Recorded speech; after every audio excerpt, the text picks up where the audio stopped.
जय हिंद साथियों, स्वागत है आपको हमारे चैनल पीसीएस दर्पण पे। देख रहे हैं दोस्तों प्रतियोगिता दर्पण हिंदी मासिका। यहाँ पे जनवरी 2025 का सेशन आ चुका है दोस्तों। जैसे कि मैं पहले सेशन में आप लोग को सार संग्रह करा चुका हूँ जो हूबहू पूछा रहता है एग्जाम का क्वेश्चन। 130 क्वेश्चन रहते हैं, वो मैंने फर्स्ट सेशन में करा दिया। ये जो सेकंड सेशन है दोस्तों, ये संपूर्ण नोट्स है दोस्तों। हम लोग एक ही वीडियो में कंप्लीट करने वाले हैं प्रतियोगिता दर्पण जनवरी 2025 को। बस मात्र एक वीडियो और पूरे आपके करेंट अफेयर समाप्त है दोस्तों। ठीक है, तो आइए सेशन को स्टार्ट करते हैं। आप हमारे चैनल पर नए तो सब्सक्राइब कीजिएगा ताकि नेक्स्ट वीडियो सबसे पहले आप तक पहुंचेगी। इसमें जितने भी इंपॉर्टेंट पॉइंट है सभी को हम लोग कवर करेंगे और एक ही वीडियो में समाप्त हो जाएंगी। और यदि आप चाहते हैं कि अर्धवार्षिक अंक आपके लिए चाहिए दोस्तों, तो कमेंट सेक्शन में जरूर बताइए, इसका भी मैं वीडियो बना दूंगा आपके लिए। ठीक है, चलिए स्टार्ट करते हैं सेशन को हम लोग। तो देखिए, प्रतियोगिता दर्पण जनवरी 2025 के कंप्लीट हम लोग नोट्स यहाँ पे कंप्लीट करने वाले हैं। राष्ट्रीय घटनाक्रम हो, अंतर्राष्ट्रीय घटनाक्रम हो या फिर आर्थिक परिदृश्य हो, ऑल सामान्य न्यूनतम सामान्य ज्ञान हो, इसमें सभी कंप्लीट होने वाले हैं दोस्तों सेशन को। तो अपने दोस्तों में इसे ज़्यादा से ज़्यादा शेयर करिए। ठीक है, चलिए स्टार्ट करते हैं सेशन को हम लोग राष्ट्रीय घटनाक्रम में। तो देख रहे हैं पीडी जनवरी 2025 का राष्ट्रीय घटनाक्रम के बारे में हम लोग देखेंगे। तो पहला पॉइंट इसमें क्या बनता है राष्ट्रीय घटनाक्रम में, कह रहा है कि वास्तविक नियंत्रण रेखा जो है LAC, इसमें क्या हुआ है इसके बारे में जानेंगे। तो देखिएगा, यहाँ पे जो हुआ है, जो पूर्वी लद्दाख में वास्तविक नियंत्रण रेखा है उस पर अप्रैल 2020 में क्या हुआ था, तो विवाद हुआ था। देखेंगे लद्दाख में जो है भारत और चीन के बीच सैन्य तनाव की स्थिति टल गई है, अभी वर्तमान में आया है ये पॉइंट। देखिएगा, विवादित बिंदु यह रहा है जो 2020 में हुआ था। कौन कौन, तो डोमचोक है ना और दोपसांग रहा है। जो ये सेनाएं यहाँ से पीछे हट गई है, यह कब हुआ है, तो 30 अक्टूबर 2024 को हुआ है। और देखिए, ये पीछे हटने का मामला यहाँ पे ये नहीं कह रहा है कि जो पूर्वी लद्दाख में LAC और जो डोमचेक और देपसांग में सेनाओं के पीछे हटने का यह अर्थ नहीं है कि भारत और चीन विवाद वहाँ पे क्या हो, हल हो गया हो। फिलहाल जो है अप्रैल जो 2020 में हुआ था, जो अप्रैल 2020 से पहले की स्थिति की बहाल हुई है तथा सीमा विवाद और उस स्थिति में पहुंच गया है जिसमें कि अप्रैल 2020 से पहले था, जैसे था वैसे कर दिया गया है। सीमा विवाद के जो है समाधान के लिए यहाँ पे प्रतिनिधि का भी बुलावा किया गया है। देखेंगे तो दोनों देश ने एक दूसरे की मिठाई दिया है और दिवाली से पहले जो है लद्दाख के हॉट स्प्रिंग क्षेत्र में यह किया गया है, मतलब एक दूसरे को मिठाई वगैरह दिया गया है। और ये कहाँ कहाँ किया गया आपको पता होना चाहिए, अरुणाचल प्रदेश में, सिक्किम में, मतलब नाथुला दर्रा के पास ये सब किया गया वहाँ पे। ठीक है, लद्दाख में भी किया गया। तो देखिए, सीमा विवाद का जो समाधान हुआ है, यह विशेष प्रतिनिधियों तथा विदेश सचिव जो है उपिंदर उप मंत्री, कौन कौन, विदेश सचिव और उप मंत्री की स्तरीय बैठक में हुआ है। जो भारत के विदेश मंत्री एस जयशंकर ने और चीनी विदेश मंत्री जो है वांग ची, इन दोनों के बीच जो है 18 नवंबर 2024 को रियो डी जेनेरियो में G20 शिखर सम्मेलन से जो है इतर वार्ता में हुआ है, तब जाके यह समझौता का सुलह हुआ है और फिर से वापस ये पीछे चला गया है। ठीक है, तो ये पॉइंट रहा है पहला हमारा राष्ट्रीय घटनाक्रम में। दूसरा पॉइंट क्या बन रहा है कि सर्वोच्च न्यायालय जो सुप्रीम कोर्ट का फैसला आया है वो क्या है, तो देखेंगे सुप्रीम कोर्ट का फैसला है कि संवैधानिक जो भलाई के लिए प्रत्येक निजी संपत्ति का अधिग्रहण सरकार के द्वारा नहीं किया जा सकता है। ये सुप्रीम कोर्ट ने अभी फिलहाल में फैसला लिया है। और ये देखिएगा, ये 5 नवंबर 2024 को फैसला लिया गया है। तो देखेंगे ये कब का फैसला था, तो यह फैसला था दोस्तों कर्नाटक राज्य सरकार बनाम रंगनाथ रेड्डी मामला। कब का था, 1977 का। और ये 78 में जो है फैसला लिया गया था। क्या, तो जस्टिस उस समय थे कृष्ण अय्यर का, उनका फैसला था यह कि अनुच्छेद जो भारतीय संविधान के अनुच्छेद 39 के बी में है कि राज्य को निजी अस्वामित्व वाली सभी संपत्तियों के अधिग्रहण का जो है अधिकार है, इससे जो है यह अधिकार को हटा दिया गया है इस बार फैसला 5 नवंबर 2024 के तहत। और ये फैसला कब सुनाया गया था, 1978 में सुनाया गया था कि सभी संपत्तियों की जो है अधिग्रहण वो राज्य कर सकता है, अनुच्छेद 39 के बी में था। तो इसको सुप्रीम कोर्ट ने हटा दिया है। और देखेंगे तो इसमें टोटल 9 न्यायाधीशों की पीठ बैठी थी, जिसमें 7-2 के बहुमत से इसे फैसला कर दिया गया है 5 नवंबर 2024 के, जिसमें 7 बहुमत पक्ष में रहा है, मतलब हाँ इसे हटाना चाहिए, और 2 गोच था इसके विपक्ष में रहा था। देखिएगा अगला क्या कह रहा है कि संविधान अंगीकार के जो है 75 वर्ष पूरे हो गए। संविधान जो है अंगीकार हुआ है वो कब हुआ आपको पता है, 26 जनवरी 1949 को अंगीकृत किया गया। और शुभारंभ जो है इस बार जो किया गया है, ये 26 नवंबर 2024 को जो किया गया है, इसका शुभारंभ हमारा संविधान हमारा स्वाभिमान से किया गया है। इसका शुभारंभ, इसका एक स्मारक सिक्का व डाक टिकट भी जारी किया गया है और 2 पुस्तकें का विमोचन किया गया है। कौन कौन? भारतीय संविधान का निर्माण एक झलक और दूसरा जो है भारतीय संविधान का निर्माण और उसकी गौरवशाली यात्रा, ये 2 पुस्तकों का विमोचन भी किया गया है। देखिएगा, तो कह रहे क्या संविधान की जो प्राप्तियां थी और भाषाएं में तो थी ही, और साथ में संस्कृत और मैथिली में भी जारी किया गया था। संस्कृत और मैथिली में भी, ये भी इम्पोर्टेंट है आपके। और कह रहे हैं कि विकसित भारत, है ना, इसका जो है लक्ष्य रखा गया है कब तक, तो आप बता देंगे 2047 तक लक्ष्य रखा गया। इसमें बताया गया है इसमें पॉइंट की 75 वर्ष की यह स्मारक समारोह में वर्ष भर चलेगा। ये जो 75 वर्ष का जो है यह स्मारक समारोह है, यह 2024 के पूरे साल तक चलेगा, ये इसमें कहा गया है। 4 स्तंभ क्या क्या रखे गए हैं, तो 4 स्तंभ देखेंगे इस बार में। तो पहला स्तंभ है आपका संविधान की प्रस्तावना, दूसरा क्या है अपने संविधान को जाने, तीसरा है संविधान का निर्माण, और चौथा जो है यह संविधान की महिमा का उत्सव। ये 4 स्तंभ इस बार दिए गए हैं, बहुत इंपॉर्टेंट। देखिए अब डीआरडीओ के बारे में जानेंगे थोड़ा, क्या है कि डीआरडीओ, इसकी स्थापना आपको पता है कब होती है, 1 जनवरी 1958 को होती है इसकी स्थापना डीआरडीओ का। अभी हाल फिलहाल में ये अपना 66वां स्थापना दिवस मनाया है 1 जनवरी को, 1 जनवरी 2024 को। देखिए कह रहा है कि लंबी दूरी की जो लैंड अटैक जो है क्रूज मिसाइल का पहला उड़ान परीक्षण जो है कहाँ पे किया गया है, चांदीपुर, कहाँ उड़ीसा पड़ता है, उड़ीसा में किया गया है। और एपीजे अब्दुल कलाम भी परीक्षण केंद्र है वहाँ पे, उड़ीसा में ही है। तो देखिए ये चांदीपुर में किया गया है, सफल परीक्षण हुआ, यह स्वदेशी है। मारक क्षमता इसकी जो है दोस्तों कितनी है, 1000 किलोमीटर है, जो 12 नवंबर 2024 को किया गया है। क्या नाम है इसका, तो इसका नाम बोलेंगे आप land attack cruise missile, land attack cruise missile है, ठीक है। देखिएगा दूसरा है लंबी दूरी वाली पहली हाइपरसोनिक मिसाइल है। कौन सी हाइपरसोनिक मिसाइल का परीक्षण किया गया है, डॉक्टर एपीजे अब्दुल कलाम द्वीप से किया गया, और यह भी ओडिशा में है, सफल परीक्षण हुआ, यह भी स्वदेशी है। और यह जो है 1500 किलोमीटर की दूरी के लिए सामग्री ले जाने के लिए है, और ध्वनि की गति से 5 गुना तेजी से यह गति करता है दोस्तों, ठीक है। देखिएगा अगला क्या है पॉइंट इसमें कि पिनाक शस्त्र जो है, पिनाक शस्त्र प्रणाली का परीक्षण किया गया है 4 नवंबर 2024 14 नवंबर 2024 को, और यह भी स्वदेशी निर्मित है। और ये 44 सेकेंड में 12 रॉकेट जो है अलग अलग लक्ष्यों पर एक साथ दागे जा सकते हैं इससे, है ना, पिनाक शस्त्र से। और इसकी भेदन क्षमता जो है दोस्तों कितनी है, 75 किलोमीटर है। देखिएगा नेक्स्ट पॉइंट क्या है, राष्ट्रीय खेल। तो राष्ट्रीय खेल के बारे में जानेंगे, इसका संस्करण जो है 38वां हुआ है, और कहाँ पे आयोजन हुआ है, तो 28 जनवरी से लेकर के यह 14 फरवरी 2025 को होगा, उत्तराखंड में होगा दोस्तों, ठीक। 37वां कहाँ पे हुआ, तो आप बता दें 37वां गोवा में हुआ है। 36वां कहाँ पे हुआ था, तो गुजरात में हुआ था 2022 में। शुभंकर इस बार का क्या रहा है, राज्य पक्षी, यह मोनाल है। क्या है, मोनाल, जो उत्तराखंड की राज्य पक्षी है। और खेल कितने खेले जाएंगे, तो टोटल 38 खेले जाएंगे, और 10,000 से भी अधिक इसमें खिलाड़ी भाग लेंगे। अब देखिए क्यूएस एशिया रैंकिंग 2025 के बारे में जानेंगे, है क्या क्यूएस एशिया रैंकिंग 2025। ये क्यूएस क्या है, तो क्यूएस एशिया रैंकिंग में सबसे अधिक जो विश्वविद्यालय भारत के हैं। देखिए क्यूएस का मतलब क्या बोला गया, क्वैक रैली साइमंड्स है। एशिया के जो है 25 देशों के कितने 984 विश्वविद्यालय शामिल हैं, जिसमें भारत के कितने हैं, तो 162 है भारत के, है ना। और चीन के कितने हैं, तो 135 शामिल है, और जापान के 115 है। जिसमें भारत में टॉप में कौन रहा है, तो आईआईटी दिल्ली रहा है 44वें रैंक, आईआईटी बॉम्बे रहा है 48वें रैंक, और आईआईटी मद्रास रहा है 56वां रैंक। एशिया के जो है शीर्ष विश्वविद्यालय में देखेंगे, तो एशिया के शीर्ष विश्वविद्यालय में जो है ये रहा पेकिंग यूनिवर्सिटी, जो चीन का है नंबर 1 पे, फिर हांगकांग का आता है दूसरे नंबर पे, फिर सिंगापुर का आता है तीसरे नंबर पे, है ना। ये एशिया में आपको बता रहे हैं दोस्तों। और पूरे पेकिंग यूनिवर्सिटी जो है ये पूरे 100 का 100% स्कोर किया हुआ है, और हांगकांग जो है दोस्तों ये 99.7 का, और यह जो है 98.9 का अपना स्कोर के साथ है। मतलब कि टॉप 10 में जो है दोस्तों, आपको बता दें टॉप 10 में इंडिया का एक भी नहीं है एशिया में। अगला देखेंगे टाइगर रिजर्व के बारे में। टाइगर रिजर्व में देखेंगे तो 56वां जो है टाइगर रिजर्व कौन बना है, तमोर पिंगला गुरु धासी जो है दास बना है। और यह कहाँ पे है, तो ये छत्तीसगढ़ में दोस्तों। और छत्तीसगढ़ में टोटल 4 हो गए हैं टाइगर रिजर्व। देखेंगे पहला जो है इंद्रावती, जो 1982 में बना था। फिर है अचानकमार जो है 2008 में। फिर उदांती सीता नदी जो है 2009 में।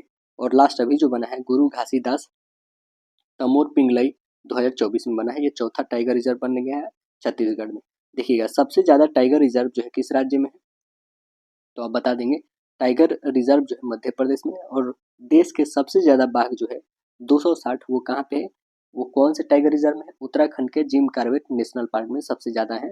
ठीक है, भारत में बाघों की संख्या आप देखोगे तो कितना है, 3682 है। भारत में बाघों की संख्या कितनी है, 3682 है। और बिहार में बाघों की संख्या कितना है, 54 है। और बाघ दिवस कब मनाते हैं, तो 29 जुलाई को मनाया जाता है बाघ दिवस। अब देखेंगे कि महाराष्ट्र और झारखंड के बारे में। तो महाराष्ट्र और झारखंड में विधानसभा चुनाव अभी वर्तमान में हुआ है। ठीक है, तो देखिए विधानसभा चुनाव जो है महाराष्ट्र में हुए हैं। यहाँ पे कौन बने हैं सीएम, तो फडणवीस बने हैं। यहाँ पे देवेंद्र फडणवीस बने हैं। टोटल सदस्यों की जो है विधानसभा कितने हैं इसमें, महाराष्ट्र में 288 है। महायुति गठबंधन का यहाँ पे सरकार बना है, जिसमें बीजेपी एकनाथ शिंदे की शिवसेना है और अजीत पवार की राष्ट्रीय कांग्रेस पार्टी की गुट है इसमें, है ना। बीजेपी टोटल 132 सीटें, शिंदे का 57 है ना, और राकपा मतलब कहने का मतलब है राष्ट्रवादी कांग्रेस पार्टी की 41, और जबकि अन्य है 4 लेके आए हैं। ठीक है, अब झारखंड विधानसभा के देखिएगा।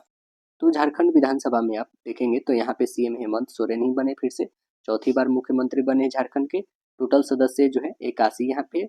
और ये सत्तारूढ़ जो है झामुमो कांग्रेस राजद गठबंधन का सीट बना है, जिसमें टोटल जो है सीट इसको 56 मिला है। जो है आयुर्वेद में BAMS पाठ्यक्रम, देखिए आयुर्वेद में BAMS पाठ्यक्रम क्या है, मतलब देखेंगे पहले इसके बारे में जो भी दिए रखा है। कह रहा है कि 10वीं कक्षा उत्तीर्ण विद्यार्थी इसमें शामिल हो सकते हैं। देखिए, और ये किसके द्वारा कंडक्ट कराया जाएगा, तो NCISM के द्वारा, मतलब national commission for Indian system of medicine के द्वारा यह कंसल्ट कराया जाएगा। इसके लिए न्यूनतम आयु जो होगी 15 वर्ष होगी, और यह कोर्स जो होगा 7.5 वर्षीय कोर्स होगा। और यह जो BAMS पाठ्यक्रम है दोस्तों, क्लास 10th करने के बाद जो है इसके लिए एंट्रेंस एग्जाम दे करके पास आउट जब आज हो जाओगे, तो जाके जो है इसमें क्वालिफाई कर लेंगे तो आपकी एडमिशन हो सकती है। और यह जो कोर्स चलेगी 7.5 वर्षों की कोर्स चलेगी। और इसमें आपको बता दें कि 2 साल, जब आप 5 साल की लगभग कर लोगे, फिर 2 साल जो लास्ट रहेगी उसमें जो है आपको 4 साल तो पहले आपको कराई जाएगी BAMS की पढ़ाई, ठीक है ना। और इसके बाद 2 साल की प्री आयुर्वेद का अध्ययन इसमें दिया जाएगा आपको, जो आपके लिए बहुत ही इम्पोर्टेंट होगा। तो ये 2025 और 26 में जस्ट स्टार्ट ही हुआ है अभी। ठीक है, अब देखिए इसरो, इसरो में क्या पॉइंट बन रहा है कि एलन मस्क की जो है स्पेस एक्स कंपनी के फाल्कन 9 रॉकेट के द्वारा जो है इसरो के संचार एक उपग्रह है जिसका नाम है GSAT-N2 का सफल परीक्षण किया गया है। GSAT-N2 क्या है, तो GSAT-N2 जो है दोस्तों यह एक संचार उपग्रह है जिसका वजन कितना है, 4700 केजी है, 4700 केजी। और इसका जीवन काल कितना है, तो 14 वर्ष है। और यह क्यों छोड़ा गया है, तो जम्मू कश्मीर और लक्षद्वीप सहित दूर दराज के क्षेत्रों में जो है ब्रॉडबैंड इंटरनेट सेवा देने के लिए इस संचार उपग्रह को लॉन्च किया गया है। और देखेंगे कि ये 4700 केजी होने के कारण ही दोस्तों यह भारत से नहीं छोड़ा गया है, और यह छोड़ा गया है किससे, तो एलन मस्क की स्पेस एक्स कंपनी के जो है फाल्कन रॉकेट 9 से लॉन्च किया गया है। इससे पहले जो भी थी, मतलब 4000 तक की कैपेसिटी है इसरो की, ठीक है, 4000 केजी तक की है। और 4000 से जो एक्स्ट्रा है उसे कौन पहले किया करता था, तो उसे पहले किया करता था यूरोप की एक एरोस्पेस कंपनी है, इसका नाम क्या है, यूरोप की एरियन स्पेस कंपनी है ना। इस पे इसरो निर्भर था पहले। ये पहला ही इसका ये है दोस्तों खेप है जो एलन मस्क की स्पेस एक्स कंपनी को मिला है।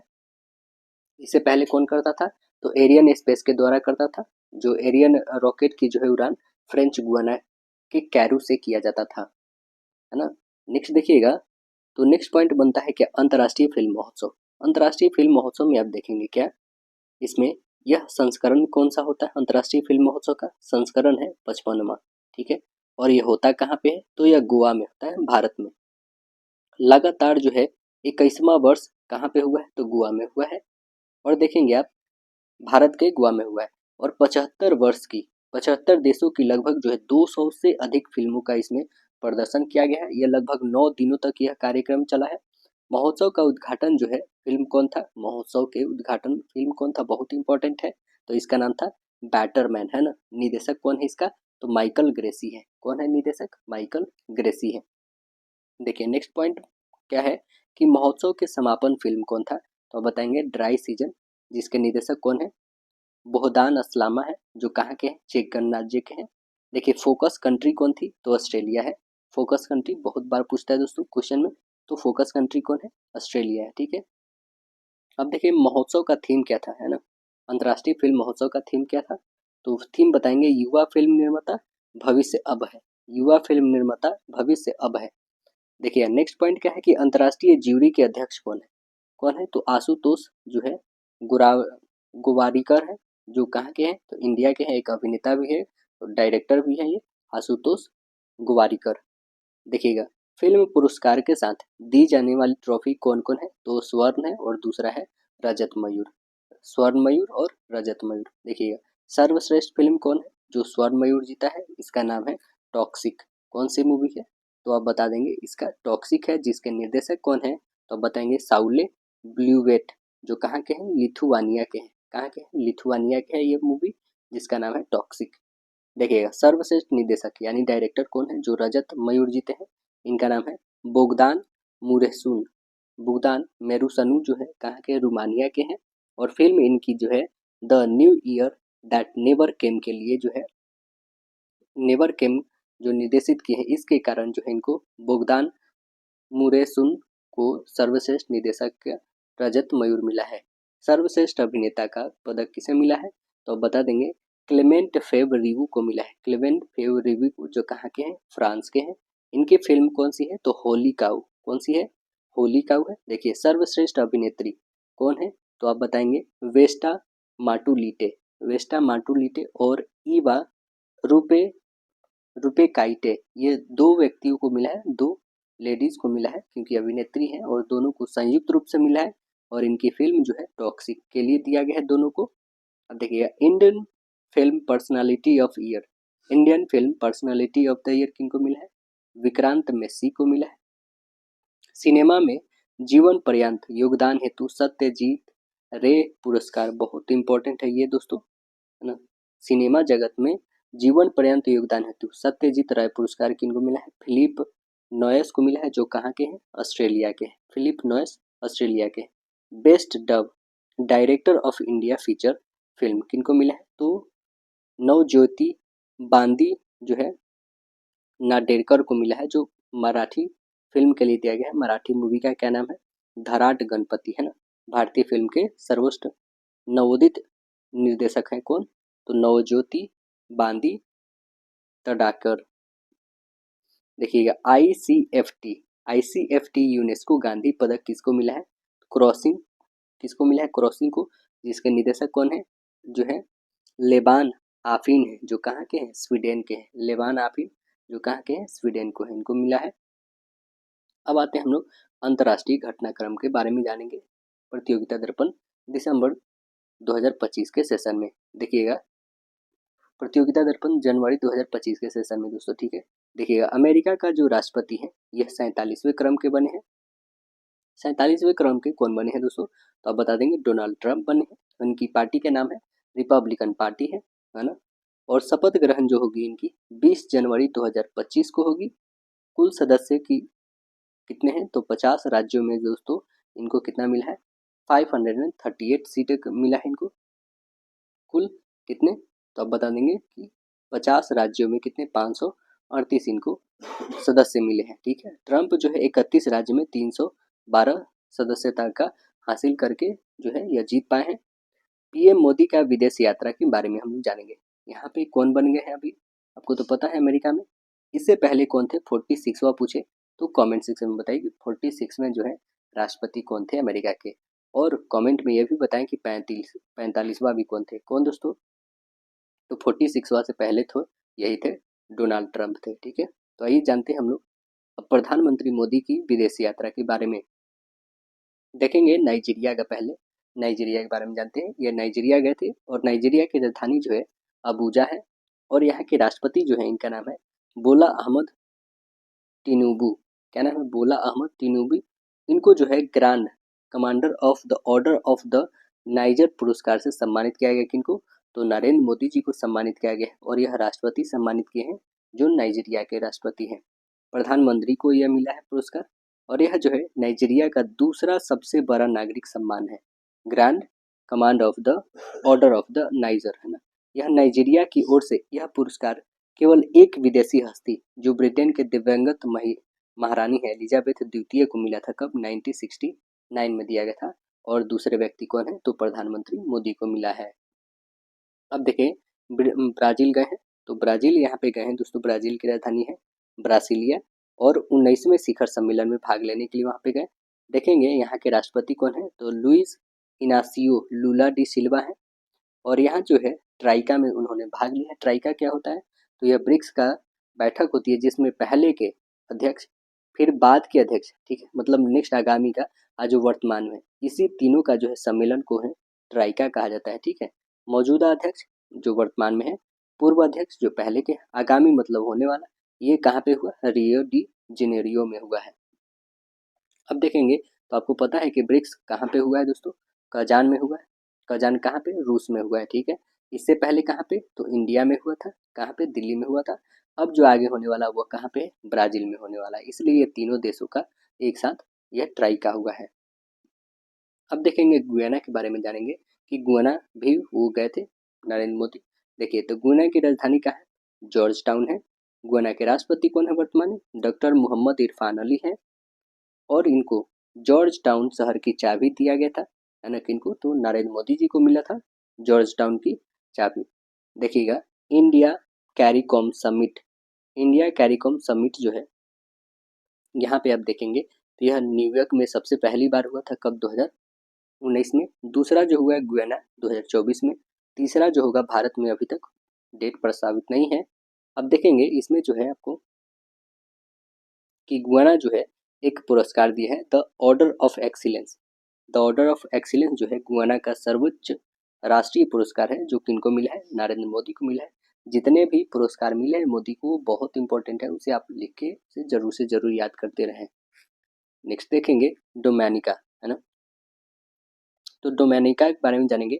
डोमिनिका भी गए थे, यहाँ की राजधानी क्या है, तो बताएंगे रोसेऊ है। और यहाँ के राष्ट्रपति जो है, क्या नाम है इनका, सिलेविन बर्टन है, सिलेविन बर्टन। और मोदी को सम्मानित की है डोमिनिका ऑर्डर ऑफ ऑनर से। कुछ कुछ नाम जो है इंक्लूड होने से ही पता चल जाती है कि ये कौन ऑर्डर कहाँ की मिली हुई है, सम्मानित किया गया है। जैसे इसमें डोमिनिका ऑर्डर ऑफ ऑनर ही बता दिया गया, इससे सम्मानित पता चल रहा है कि ये कहाँ का है, डोमिनिका का है। देखिए नेक्स्ट पॉइंट क्या है कि G20 शिखर सम्मेलन। G20 शिखर सम्मेलन का संस्करण कैमा है, 19वां संस्करण है, 2024 में हुआ है। कहाँ पर हुआ है, रियो डी जेनेरियो ब्राजील में हुआ है। इससे पहले कहाँ पे हुआ था, तो 18वां हुआ था, यह नई दिल्ली में हुआ था, 2023 में हुआ था। इसका थीम क्या है इस वर्ष का, 2024 वाला, तो इस वर्ष का थीम है एक न्याय संगत विश्व एवं टिकाऊ ग्रह का निर्माण करना, है ना। और देखेंगे आप कि 20वां कहाँ पे होगा, तो दक्षिण अफ्रीका में होगा, और यह 2025 में होगा। आपको ये भी जान लेना चाहिए कि 18वां जो हुआ था, इसका थीम क्या था, जो इंडिया में हुआ था, तो इसका थीम था दोस्तों, एक पृथ्वी एक परिवार एक भविष्य, है ना। अब देखेंगे क्या है, इसके बारे में थोड़ा और भी जान लेंगे हम लोग कि इसमें टोटल तो G20 मतलब कि टोटल 20 सदस्य है। एक अतिरिक्त सदस्य जो है वो कौन है, तो एक अतिरिक्त जो 21वां सदस्य है, अफ्रीकियन संघ के प्रतिनिधित्व संघ के अध्यक्ष जो है कौन है, मोरिटानिया के राष्ट्रपति जो है मोहम्मद ओलाद जो है गजैनी ने यहाँ पे 21वें सदस्य के रूप में किया है, ठीक है। तो अतिरिक्त है वो, उनको नहीं काउंट किया जाएगा, बट वो शामिल हुए हैं। अब देखेंगे जो 20 हुए दोस्तों, इसमें क्या क्या खास है वो भी हम लोग जान लेते हैं। तो 20 पहला तो आप देख लेंगे, इंडिया के प्रधानमंत्री नरेंद्र मोदी है, ठीक है। इनके अतिरिक्त जो है और भी हैं, अमेरिका के राष्ट्रपति जो बाइडन अभी हैं, क्योंकि वो 20 जनवरी को बनेंगे नए राष्ट्रपति, ठीक है, जो डोनाल्ड ट्रंप है। तो अभी कौन है, जो बाइडन गए, ठीक है। ब्रिटेन के जो ब्रिटिश प्रधानमंत्री है वो कौन है, कीर स्टारमर, वो गए हैं। इंडोनेशिया के राष्ट्रपति कौन है, प्रोवो सुबियातो, वो गए हैं। फिर कनाडा के प्रधानमंत्री जस्टिन ट्रूडो गए हैं।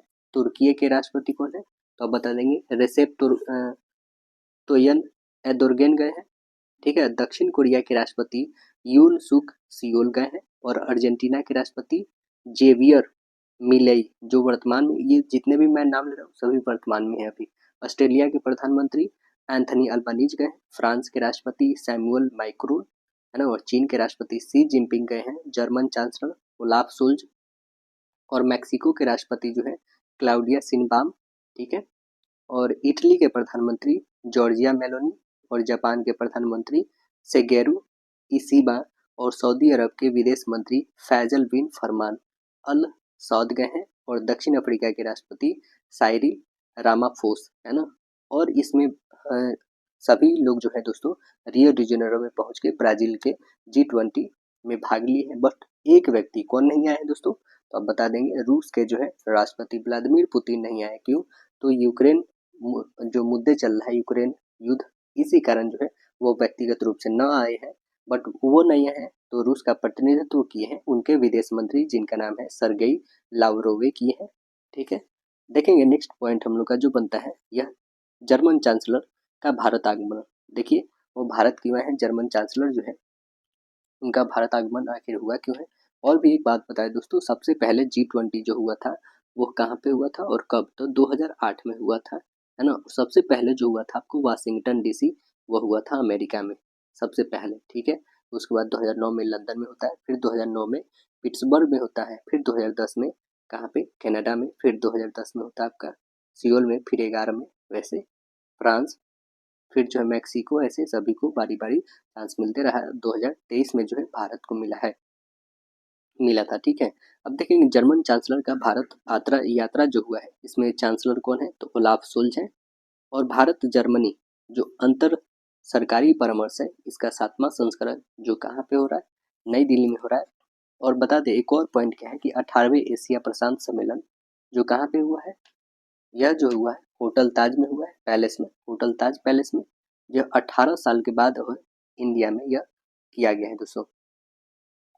चलिए नेक्स्ट इसमें क्या पॉइंट है आपका, जो जर्मन चांसलर भारत आए हैं, तो इसमें बता दें कि 25 अक्टूबर को ही प्रधानमंत्री मोदी व चांसलर ओलाफ सोल्ज ने नई दिल्ली में भारत जर्मनी अंतर सरकारी परामर्श का जो 7वां सह अध्यक्षता वार्ता में भारत की ओर से कौन, रक्षा मंत्री, विदेश मंत्री, वाणिज्य और उद्योग मंत्री, है ना, श्रम एवं रोजगार मंत्री, विज्ञान एवं प्रौद्योगिकी मंत्री तथा कौशल विकास मंत्री इस वार्ता में गए हैं। जहां भारत की ओर से शामिल थे, वहीं जर्मनी की ओर से भी ऐसे ही वरिष्ठ मंत्री इसमें शामिल रहे हैं, ठीक है।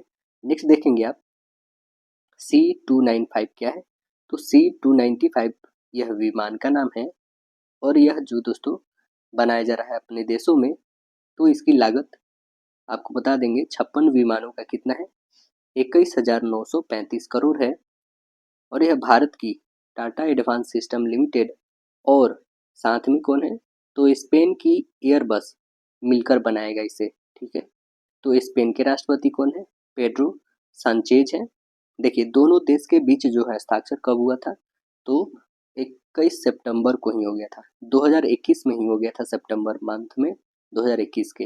अब देखेंगे 56 जो बनानी है, जिसमें से 16 कौन देगा, तो स्पेन की कंपनी दे जाएगी, जिसमें से 6 अभी तक दे चुकी है अक्टूबर 2024 तक, ठीक है। शेष अब जो 40 बच गया है ये इंडिया बनाएगा, और इंडिया, है ना, इंडिया और स्पेन की एयरबस दोनों मिलकर बनाएगी। और यह जो दोस्तों बनाएगी कंप्लीट, ये 40 के 40 कब तक सौंप देगी भारत को, तो 2031 तक सौंप देगी, 2031 अगस्त में पूरे सौंप देगी। अब देखेंगे इससे जुड़े इंपॉर्टेंट पॉइंट क्या है, कह रहे कि वर्ष 2026 के संस्कृति, पर्यटन और कृत्रिम बुद्धिमत्ता के क्षेत्र में भारत व स्पेन का वर्ष घोषित कर दिया गया है।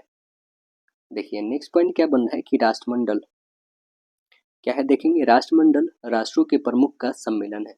आइए संस्करण कैमा हुआ है, 27वां, कहाँ पे आयोजन हुआ है दोस्तों, तो आप बताएंगे समोआ की राजधानी कहाँ पर, आपिया में हुआ है, ठीक है। इस वर्ष का थीम क्या है, तो one resident common future transforming our commonwealth. और इसका अध्यक्षता किसने किया है, किंग चार्ल्स तृतीय की है, पहली बार इन्होंने किया है। अब देखेंगे कि यह तो 27वां हुआ है, ठीक है, कहाँ पे, सामोआ की राजधानी आपिया में। लेकिन 26वां कहाँ पे हुआ था, रवांडा में। कब हुआ था, 2022 में हुआ था। देखिए CHOGN क्या है, यहाँ पे Commonwealth head of government meeting है, इसका मतलब इसमें सदस्यों की संख्या कितना है, 56 है। जितने भी ब्रिटिश जिस देशों पे राज किया है वो सभी इसमें है दोस्तों, 56 के 56। और 56वां जो है वो कौन है, तो अब बता देंगे मालदीव है। अब देखिएगा कि संस्करण जो है 28वां कहाँ पे होगा, तो अब बता देंगे सेंट जॉन्स में होगा, जो एंटीगुआ और बारबूडा की राजधानी है। ठीक है दोस्तों, तो यह 28वां होगा। और ये कब होगा, तो आपको पता है जो है ये प्रत्येक जो है 2 सालों पे होता है, यानी कि अभी 24 हुआ है तो ये 26 में होगा आपका। नेक्स्ट देखेंगे हम लोग अंतर्राष्ट्रीय सौर गठबंधन के बारे में जानेंगे। अंतर्राष्ट्रीय सौर गठबंधन में क्या है, इसका संस्करण 7वां हुआ है, जो कहाँ पे, नई दिल्ली में हुआ है। भारत और फ्रांस के मध्य में कब से होता है यह, तो 2015 से होता है। देखिए भारत और फ्रांस के बीच में ही नहीं होता है, ये 2015 में इसलिए कह रहे हैं कि COP21 जो हुआ था पेरिस फ्रांस में हुआ था, वहां से ये दोनों के बीच में स्टार्ट किया गया था उस समय 2015 में। 2024 में जो वैश्विक सोलर सेक्टर में 500 अरब डॉलर का निवेश किया जाएगा। ठीक है, और 2030 में आपको बता दें 2030 में दोस्तों 1000 किया जाएगा, है ना। देखिए कह रहा है कि सदस्य 120 जो हस्ताक्षरकर्ता देशों वाले जो है आईएसए कहने का मतलब है कि अंतर्राष्ट्रीय सौर गठबंधन, जो क्या है इंटरनेशनल सोलर अलायंस, जिनमें से 104 इसके लिए अनुसमर्थन यानी रेटिफिकेशन कर चुके हैं। कितने, 104 कर चुके हैं। चलिए नेक्स्ट देखते हैं कि अमेरिका संस्था की रिपोर्ट क्या है। आइए देखते हैं, अमेरिकी संस्था की एक रिपोर्ट आई है, वो क्या है रिपोर्ट, कि अमेरिकी में पढ़ने वाले विदेशी छात्रों में भारतीय छात्रों की संख्या सबसे अधिक। स्वाभाविक बात है, पूरे वर्ल्ड में सबसे ज़्यादा जनसंख्या वाला देश है तो इंडिया है। तो इसमें जो दोस्तों प्रत्येक देशों में सबसे ज़्यादा छात्र पढ़ने वाले हैं, हर देशों में। अब देखेंगे कि 2023 और 24 की रिपोर्ट में अमेरिका के विदेशी या छात्र देखेंगे, मूल देश यहाँ पे और छात्र छात्राएं इधर रखे हैं। तो देखेंगे भारत में सबसे ज़्यादा कितना, भारत से जो है 3,31,000 अमेरिका में पढ़ते हैं। चीन से देखेंगे जस्ट सेकेंड नंबर पे है 2,77,000। दक्षिण कोरिया में 43,149 है। कनाडा में 28,998 और ताइवान में 23,757 है। ठीक है, नेक्स्ट देखिएगा तो क्या आ रहा है, संयुक्त राष्ट्र सम्मेलन के बारे में देखेंगे। संयुक्त राष्ट्र सम्मेलन में क्या है देखेंगे, कह रहा है संयुक्त राष्ट्र सम्मेलन का संस्करण जो हुआ है यह 29वां हुआ है। कहाँ पे हुआ, अजरबैजान बाकू में हुआ है। ठीक है, COP29 जिसको हम लोग बोलेंगे। अब देखिएगा कि इसमें सदस्यों की संख्या आप बताएंगे तो 200 है टोटल। ठीक है, सम्मेलन जो हुआ है जलवायु परिवर्तन के दुष्प्रभावों से निपटने के लिए। 30वां सम्मेलन जो होगा 2025 में होगा, कहाँ पे, बेलेम ब्राजील में होगा। अध्यक्ष अभी वर्तमान में कौन की है, तो आप बता देंगे यह अजरबैजान के जो है राष्ट्रपति यह मुख्तार बाबायेव किए हैं। और थीम क्या है, तो थीम देखेंगे अति महत्वपूर्ण है थीम आपके लिए, investing in a liveable plant for all, investing in a liveable plant for all है।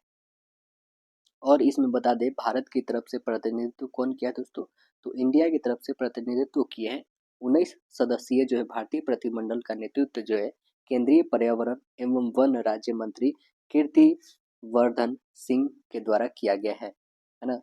अब देखेंगे क्या कि UNFCCC क्या है, तो ये बताएंगे कि United nation framework conversion on climate change है, कन्वर्सन क्लाइमेट चेंज है ये।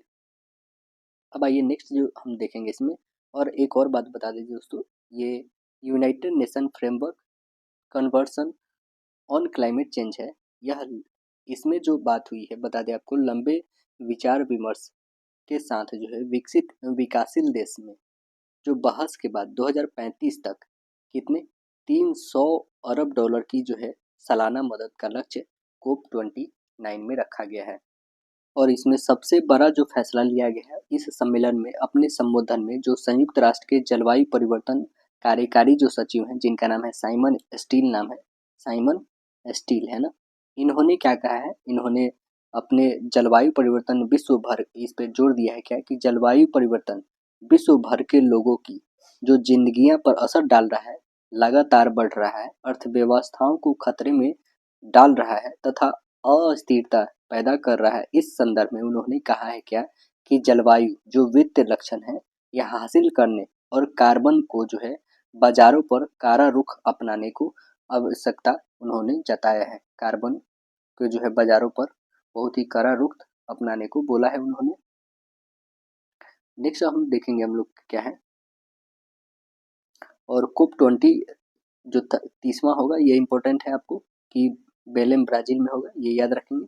देखिए अब नेपाल के बारे में जानेंगे। नेपाल, यहाँ पे नेपाल क्यों है दोस्तों, तो नेपाल इसलिए है कि भारतीय थल सेना जो कौन है, जनरल उपेंद्र द्विवेदी को क्या मिला है, यहाँ पे नेपाली सेना के जनरल की मानद रैंक दिया गया है, इसलिए यहाँ पे नेपाल इम्पोर्टेंट है। नेपाल की राजधानी कहाँ है, तो काठमांडू है। और यहाँ के वर्तमान में राष्ट्रपति कौन है, तो रामचंद्र पैंडेल है। तो यहाँ के आप पीएम बताएंगे कि वर्तमान में कौन है, कमेंट सेक्शन में जरूर बताइएगा। अब देखते हैं आर्थिक वाणिज्यिक परिदृश्य के बारे में जानेंगे। देखिए प्रधानमंत्री मुद्रा योजना बहुत ही अति महत्वपूर्ण है। ये देखेंगे क्या है कि प्रधानमंत्री मुद्रा योजना में है कि इसमें जो देय ऋण सीमा है, मतलब लोन के लिए है कि यह 10 लाख से बढ़ाकर कितना कर दिया गया है, 20 लाख कर दिया गया है। इसमें बता दें कि गारंटी जो है माइक्रो यूनिट्स के लिए क्रेडिट गारंटी फंड के तहत उपलब्ध कराई गई है। ठीक है, उद्यमियों के लिए है ये अति महत्वपूर्ण। अब देखिएगा कह रहा है क्या, क्षेत्रीय ग्रामीण बैंकों के विलय की प्रक्रिया का कैमा चरण है, चौथा चरण है। देखिए इसमें विलय हुआ है, मतलब मिलाप हो गया। RRB क्या है, यानी regional rural bank, regional rural bank है RRB का मतलब। यह जो है प्रत्येक राज्य में एक ही क्षेत्रीय बैंक होगा। यह किसका क्या नाम है, तो रीजनल रूरल बैंक का यहाँ पे क्या नाम है, क्या है कि क्षेत्रीय बैंकों की संख्या जो है पहले 43 थी, अब कितना हो गया है, 28 हो गया, सभी को विलय कर दिया गया है। तो देखेंगे ये रीजनल जो ग्रामीण क्षेत्रीय बैंक है, इसमें शेयर के बारे में देखेंगे तो केंद्र सरकार का 50% होता है, राज्य सरकार का 15%, और जो प्रयोजक यानी स्पॉन्सर जो बैंक होती है उसकी 35% शेयर होती है। देखिएगा अगला क्या कह रहा है, लघु एवं मध्यम उद्यमों में जो है आईपीओ क्या है, तो देखेंगे आईपीओ है मतलब initial public offering, SME। IPO में जो है आवेदन हेतु न्यूनतम राशि कितनी है, 1 लाख से बढ़ाकर 2 लाख करने की सेबी का प्रस्ताव है ना। अब देखेंगे IRIGC टेक क्या है, IRIGC क्या है, तो इसका फुल फॉर्म दे रखा है कि India Russia inter governmental commission on trade economic scientific and cultural corporation है इसका फुल फॉर्म। यह संस्करण जो है 25वां है, दिल्ली में हुआ है 12 नवंबर 2024 को। 24वां कहाँ पे, दिल्ली में ही हुआ था 2023 में। और पहला कब हुआ था इसकी स्थापना, तो स्थापना बता दोगे 1992 मई में हुआ था। यह द्विपक्षीय व्यापार है, द्विपक्षीय व्यापार इसमें 2023 में जो है 66 अरब डॉलर का व्यापार हुआ था। भारत की ओर से डॉक्टर एस जयशंकर, जबकि रूस की ओर से वहाँ के उप प्रधानमंत्री कौन है, इनका नाम है डेनिस मांटूरो, यहाँ पे इस सदस्यता में भाग लिए थे। नेक्स्ट आइए अंतर्राष्ट्रीय व्यापार मेला के बारे में जानेंगे। तो अंतर्राष्ट्रीय व्यापार मेला में क्या है, इसका संस्करण हुआ है 43वां, नई दिल्ली में हुआ है, प्रगति मैदान भारत मंडपम में किया गया है। IITF मतलब है इंडिया इंटरनेशनल ट्रेड फेयर, यह जो है कब हुआ है, तो 14 से 27 नवंबर को हुआ है 2024 में। थीम क्या है इसका अंतर्राष्ट्रीय व्यापार मेला का, थीम है विकसित भारत @ 2047। साझेदारी राज्य कौन कौन थे, तो बिहार और उत्तर प्रदेश को बनाया गया है। कुल देश जो भागीदार लिए थे 11, 3500 से अधिक प्रदर्शक थे इसमें। उद्घाटन जो है कौन किए, पीयूष गोयल किए, वाणिज्य एवं उद्योग मंत्री। यह जो किए हैं वर्चुअल तरीके से किए, वीडियो कॉन्फ्रेंसिंग के माध्यम से पीयूष गोयल जी के द्वारा किया गया। अगला देखेंगे, कह रहा है प्रधानमंत्री आवास योजना, इसका शुभारंभ किया गया 20 नवंबर 2016 को। लक्ष्य था 3.32 करोड़ को घरों को बनाना, जिसमें प्राप्ति में आपको बता दें कि पूर्ण हो चुका है अभी तक, वह कितना हो गया है, तो 2.67 करोड़ पूर्ण हो गया है। और अभी जो है पूरे तैयार होने के लिए मतलब प्राप्ति के लक्ष्य पे है आ गया है 3.21 करोड़। है ना। लाभार्थियों को कितना मिलता है इसमें, तो 1,20,000 रुपया 3 किस्तों में मिलता है ना। चलिए अगला देखेंगे, कह रहा प्राकृतिक खेती को बढ़ावा देने के लिए राष्ट्रीय प्राकृतिक खेती मिशन की अध्यक्षता कौन करे हैं, तो प्रधानमंत्री नरेंद्र मोदी जी किए हैं। कब, 25 नवंबर 2024 को। अब देखेंगे हम लोग सेक्शन जो आता है नवीनतम सामान्य ज्ञान, जो सबसे पहले क्या आता है हमारा एब्रीविएशन यानी शब्द संक्षेप, जो सबसे इम्पोर्टेंट है। देखिए क्या है एटीगा, इसके बारे में जानेंगे क्या है। तो देखिए यहाँ पे शब्द संक्षेप में दे रखा है आपके AITIGA यानी Asian Indian trade in goods agreement, है ना। देखिए इसका व्याख्या क्या किया गया है कि आसियान देशों के साथ वस्तुगत व्यापार के लिए भारत व आसियान के बीच यह व्यापार समझौता अगस्त 2009 में समझौते पर हस्ताक्षर व लागू 1 जनवरी 2010 से हुआ था। मौजूदा आर्थिक और व्यापारिक परिस्थिति में अनुकूल इसे बनाने के लिए संयुक्त समिति गठित है, जिसकी 6ठी बैठक नई दिल्ली में 21 से 22 नवंबर 2024 में हुई थी, है ना। एटीगा संयुक्त समिति की आगामी 7वीं बैठक जो है कब होगी, फरवरी 2025 में। कहाँ पे, इंडोनेशिया की राजधानी जकार्ता में होगी। चलिए नेक्स्ट देखेंगे अपॉइंटमेंट्स के बारे में जानेंगे हम लोग, नियुक्तियां। तो देखिए नियुक्तियां जो होती है, पहले है संजय मूर्ति जो भारत के नए नियंत्रक महालेखक परीक्षक बने हैं। कौन बने, संजय मूर्ति। यह जो है IAS के हिमाचल प्रदेश कैडर के संजय मूर्ति भारत के नए नियंत्रक महालेखक परीक्षक बने हैं, यानी कैग बने हैं, CAG बने हैं। यहाँ पे देख सकते हैं संजय मूर्ति को नियंत्रण महालेखक परीक्षक का पद का शपथ दिलाती हुई राष्ट्रपति द्रौपदी मुर्मू, यहाँ पे देख सकते हैं आप। नेक्स्ट देखेंगे हम लोग क्या है, विपिन कुमार विमानपत्तन प्राधिकरण के नए चेयरमैन बने हैं। कौन बने हैं, विपिन कुमार बने हैं, विमानपत्तन के प्राधिकरण के नए चेयरमैन बने हैं, यानी कह सकते हैं AAI का मतलब है एयरपोर्ट अथॉरिटी ऑफ इंडिया। चलिए अगला देखेंगे हम लोग, जस्टिस वी आर गवई जो है ये क्या बने हैं, तो राष्ट्रीय विधिक सेवा प्राधिकरण के कार्यकारी अध्यक्ष बने हैं। जस्टिस संजीव खन्ना के मुख्य न्यायाधीश के रूप में कार्यभार संभालने के बाद सर्वोच्च न्यायालय में वरिष्ठ न्यायाधीश जस्टिस वी.आर. गवई राष्ट्रीय विधिक सेवा प्राधिकरण यानी national legal service authority NALSA के कार्यकारी अध्यक्ष बने 11 नवंबर को। चलिए नेक्स्ट देखेंगे हम लोग क्या है कि अरविंद सिंह साहनी यह भारतीय रेल निगम के नए चेयरमैन बने हैं। कौन, अरविंद सिंह साहनी भारतीय तेल निगम IOC के जो है पेट्रोकेमिकल डिवीजन के कार्यकारी निदेशक रहे। अरविंद सिंह साहनी देश के सबसे बड़ी तेल कंपनी इंडियन ऑयल कॉरपोरेशन के चेयरमैन 2024 में नियुक्त हुए हैं, जनवरी 2024 में। इससे पहले का देखेंगे तो चेयरमैन कौन थे 2024 में नियुक्त हुए, इससे पहले श्रीकांत माधव वैद्य थे, ठीक है, जो सेवानिवृत्त हुए हैं। चलिए नेक्स्ट देखेंगे, इमामी लिमिटेड के हर्षवर्धन अग्रवाल फिक्की के नए अध्यक्ष बने। फिक्की के नए अध्यक्ष कौन बने हैं, हर्षवर्धन अग्रवाल बने हैं। इमामी लिमिटेड के वाइस चेयरमैन सह प्रबंध निदेशक हर्षवर्धन अग्रवाल ने उद्योग व्यापार जगत के देश के प्रमुख संगठन फिक्की, है ना, यानी federation of India chamber of commerce and industry के नए अध्यक्ष बने हैं। यहाँ पे देख सकते हैं इनका फोटो भी, हर्षवर्धन अग्रवाल जी का। अब देखेंगे और यह बता दें दोस्तों, इसके अध्यक्ष बने फिक्की के रूप में कार्यभार संभाला है। इस पद पर बता दें आपको महिंद्रा एंड महिंद्रा ग्रुप के अनीश शाह का स्थान इन्होंने कौन, तो हर्षवर्धन अग्रवाल ने 21 नवंबर 2024 को लिया है। नेक्स्ट देखिएगा, कह रहा राजेश कुमार देश के नए रक्षा सचिव बने हैं। नए रक्षा सचिव कौन बने हैं, राजेश कुमार बने हैं। भारतीय प्रशासनिक सेवा के वरिष्ठ अधिकारी राजेश कुमार सिंह देश के नए रक्षा सचिव बनाए गए हैं, 1 नवंबर 2024 को अपना पदभार ग्रहण करे हैं। अगला देखेंगे तो नेक्स्ट है अमित चौधरी जो एक्सिस बैंक के प्रबंध निदेशक पुनर्नियुक्त हुए हैं। कौन? अमिताभ चौधरी, है ना।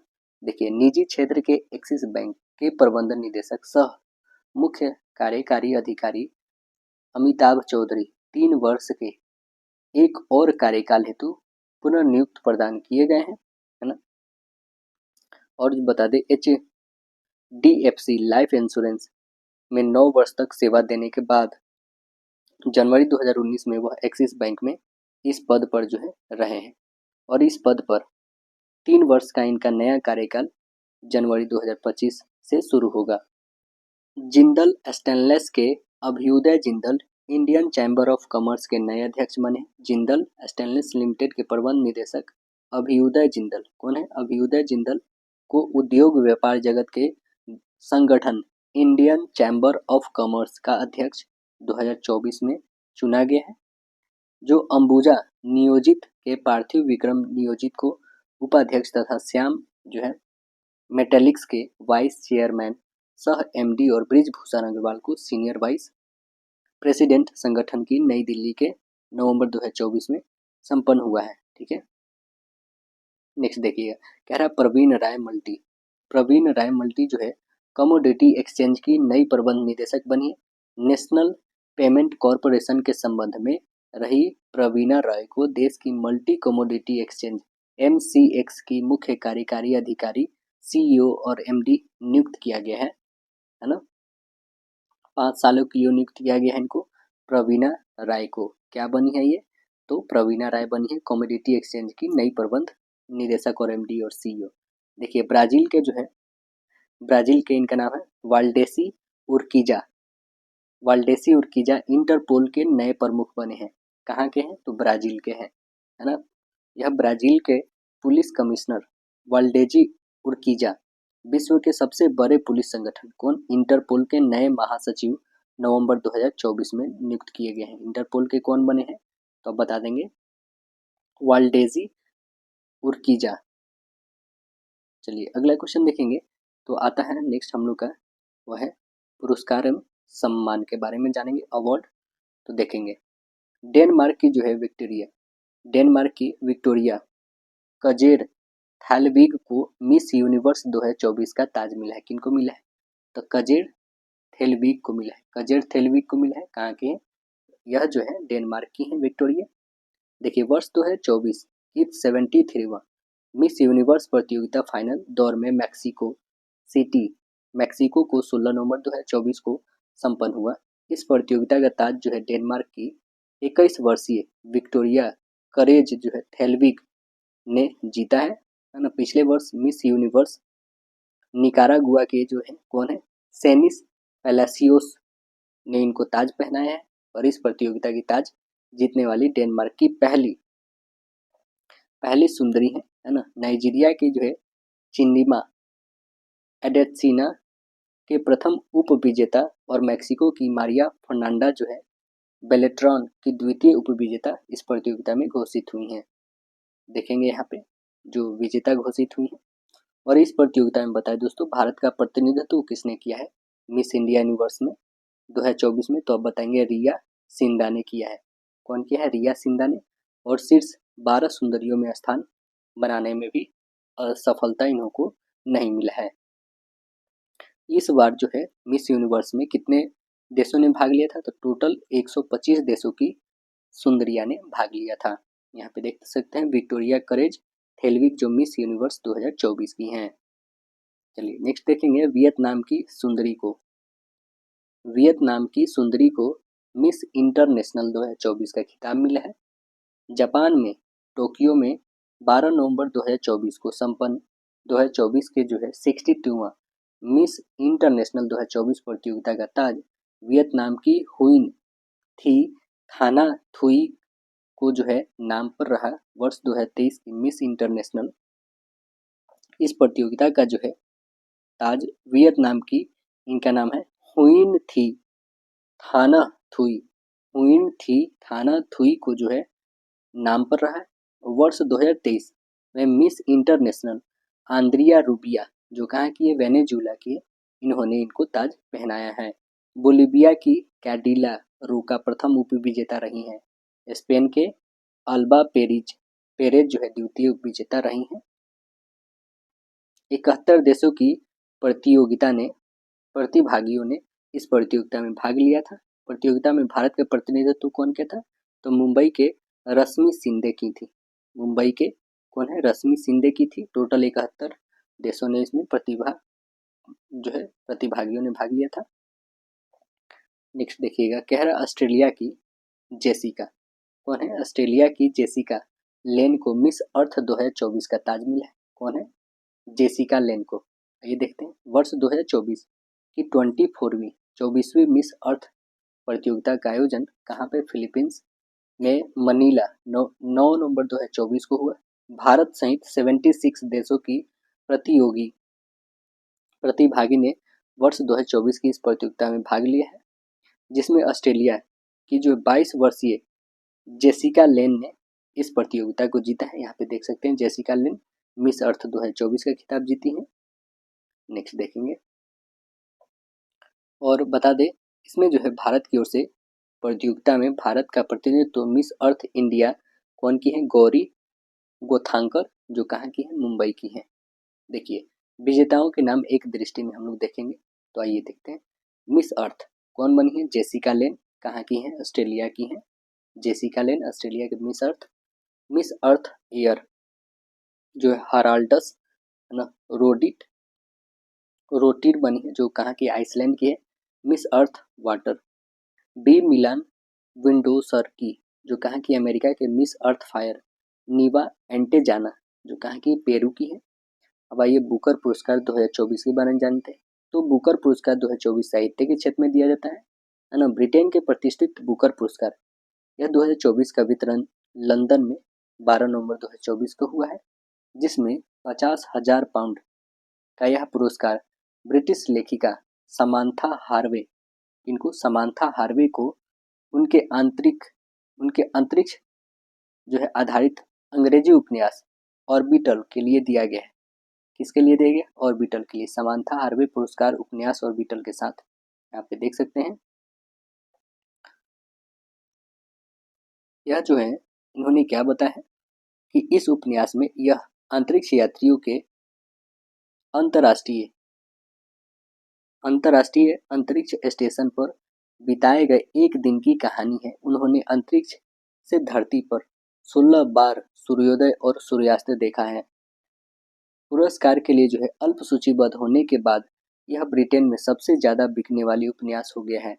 इस पुरस्कार के लिए इस वर्ष जिन 6 उपन्यासों को अल्प सूचीबद्ध किया गया था, उनमें से 5 महिलाओं के द्वारा रचित थी। अल्प सूचीबद्ध में की गई 6 पुस्तकों की घोषणा 18 सितंबर 2024 को किया गया था। इन सभी के नाम जो है लेखिका के नाम सहित यहाँ पे दिया गया है, जैसे पुस्तक और लेखक और लेखिका यहाँ पे है। तो देखेंगे, जेम्स पहला है। पुस्तक का नाम जो है पर्सिवल जो है एवरेट के द्वारा लिखा गया, जो कहाँ की है? अमेरिका की है। दूसरा है ऑर्बिटल, जिसको मिला है पुरस्कार समांथा हार्वे, जो यूके की है ना। तीसरा जो है क्रिएशन लिख, जो किनके द्वारा लिखा गया है? तो रसेल कुशनर के द्वारा, जो अमेरिका के हैं। हैल्ड और नोवल, यह किनके द्वारा? एनी मिशेल, जो कनाडा के हैं। द सेफ कीप जो है यह येन वॉन डेर वुडले के द्वारा लिखा है, जो नीदरलैंड के हैं, है ना। स्टोन यार्ड डोविएशंस, यह किनके द्वारा? चार्लोट वुड, जो कहाँ के? ऑस्ट्रेलिया के, इनके द्वारा लिखा गया है। विजेता को कितना मिला दोस्तों? 50,000 पाउंड की राशि दिया गया है। और जो अल्प सूचीबद्ध हैं, जो 5 लेखक, उनको 25,500 पाउंड दिए गए हैं। चलिए नेक्स्ट देखते हैं, बुकर पुरस्कार के विजेताओं भारत और भारतीयों के मूल के उपन्यासकार के बारे में देखेंगे। तो देखिए, 2008 में अरविंद अडिगा को मिला था द व्हाइट टाइगर के लिए। 2006 में देखिएगा Kiran Desai the इनहेरिटेज of loans के लिए। अब 1997 में अरुंधति रॉय को दिया गया था the God of small thing के लिए। 1981 में सलमान रुश्दी को मिडनाइट चिल्ड्रन के लिए। 1971 में वी.एस. नोएपॉल को अन फ्री स्टेट के लिए दिया गया था। ये लोग भारतीय मूल के उपन्यासकार। बुकर पुरस्कार की शुरुआत होती है कब? 1969 में होती है। अब तक भारत के 3 व भारतीय मूल के 2 अन्य साहित्यकारों को यह पुरस्कार दिया जा चुका है। अब देखेंगे जमुनालाल बजाज पुरस्कार 2024 के बारे में जानेंगे। तो इसमें क्या है, जमुनालाल बजाज फाउंडेशन के वर्ष 2024 के 46वें जमुनालाल बजाज पुरस्कार का वितरण मुंबई में हुआ है ना, 13 नवंबर 2024 को। गांधीवादी मूल्यों को बढ़ावा देने के लिए जमुनालाल बजाज को परोपकारी दृष्टिकोण के प्रसार के लिए यह पुरस्कार 4 क्षेत्रों में दिए जाते हैं। रचनात्मक कौन कौन क्षेत्र है, तो पहला है रचनात्मक कार्य, जिसमें यह पुरस्कार जो है नव भारत जागृत केंद्र के अध्यक्ष कौन है, गिरिजा नंदन गिरिजा सतीश को दिया गया है। जबकि ग्रामीण विकास हेतु विज्ञान एवं प्रौद्योगिकी के विकास के लिए यह ओडिशा और उत्तराखंड के विकास के लिए विगत 3 दशकों से समर्पित रश्मि भारती को दिया गया है। और भारत के बाहर गांधीवादी मूल्यों के प्रसार के लिए जमुनालाल बजाज अंतर्राष्ट्रीय पुरस्कार कांगो में गांधी मॉस्क कम्युनिटी के संस्थापक जो है एरिक कुमेदिसा को दिया गया है। और महिला एवं बाल कल्याण के लिए दिए जाने वाला जानकी देवी बजाज पुरस्कार इस बार आदिवासी समुदाय की सहायता के लिए समर्पित व आदिवासी विकास समिति के संस्थापक डॉक्टर तुलसी मुंडा को दिया गया है। इन पुरस्कारों के तहत जो है प्रस्तावित पत्र, चिन्ह और साथ में 20-20 लाख रुपए प्रदान की जाती है। नेक्स्ट देखिएगा, तो क्या है कि 3 देशों की यात्रा में प्रधानमंत्री मोदी की 4 विदेशी सम्मान, ये देखते हैं हम लोग क्या है 4 विदेशी सम्मान जो मिला है इनको। प्रधानमंत्री नरेंद्र मोदी को 16 से 21 नवंबर 2024 को नाइजीरिया, ब्राजील, गुयाना की यात्रा के दौरान सर्वोच्च नागरिक सम्मान उन्हें प्रदान किया गया। इसके बारे में हमने फुल डिटेल्स में आपको बता भी दिया है ना। और नाइजीरिया का दूसरा सर्वोच्च नागरिक सम्मान grand command of the order of the niger दिया गया है इनको। मेजबान राष्ट्रपति जो है कौन है, तो आप बताएंगे बोला अहमद है तिनुबू, जो 17 नवंबर को राजधानी जो है अबूजा में उन्हें प्रदान किया है।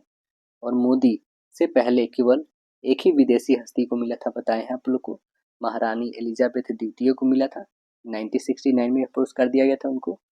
अब देखिए कैरेबियाई देश जो डोमिनिका की राष्ट्रपति कौन है, सिल्वेनी बर्टन ने अपने देश के सर्वोच्च नागरिक सम्मान जो है Dominica order of honour Modi को दिया है 20 नवंबर को। गुयाना में जो है जॉर्ज टाउन में भारत कैरिकॉम शिखर सम्मेलन के अवसर पर प्रदान किया गया है इनको। नेक्स्ट क्या है, बारबाडोस ने भी अपना सर्वोच्च नागरिक सम्मान जो है honorary order of freedom of Barbados Modi को प्रदान किया है। और घोषणा का 22 नवंबर को दिया है। बारबाडोस के प्रधानमंत्री मिया अमोर मोटले के साथ बैठक में नरेंद्र मोदी ने मानद पुरस्कार से सम्मानित करने के लिए उनको धन्यवाद दिया है।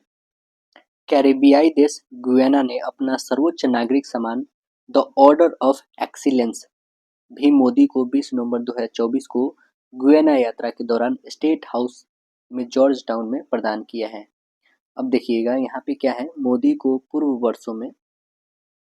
2 वर्षों में जो देश से मिले हैं नागरिक सम्मान के बारे में हम लोग एक नज़र में देख लेंगे, जो अति महत्वपूर्ण है एग्जाम के व्यू ऑफ एग्जाम।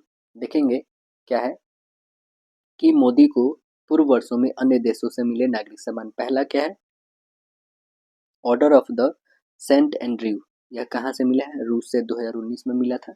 बस इतना ही जानेंगे हम लोग, ऑर्डर ऑफ सेंट एंड्रयू, ठीक है। नेक्स्ट अगला देखिए, grand cross of the legion of honour, यह कहाँ से मिला है, यह फ्रांस से मिला है।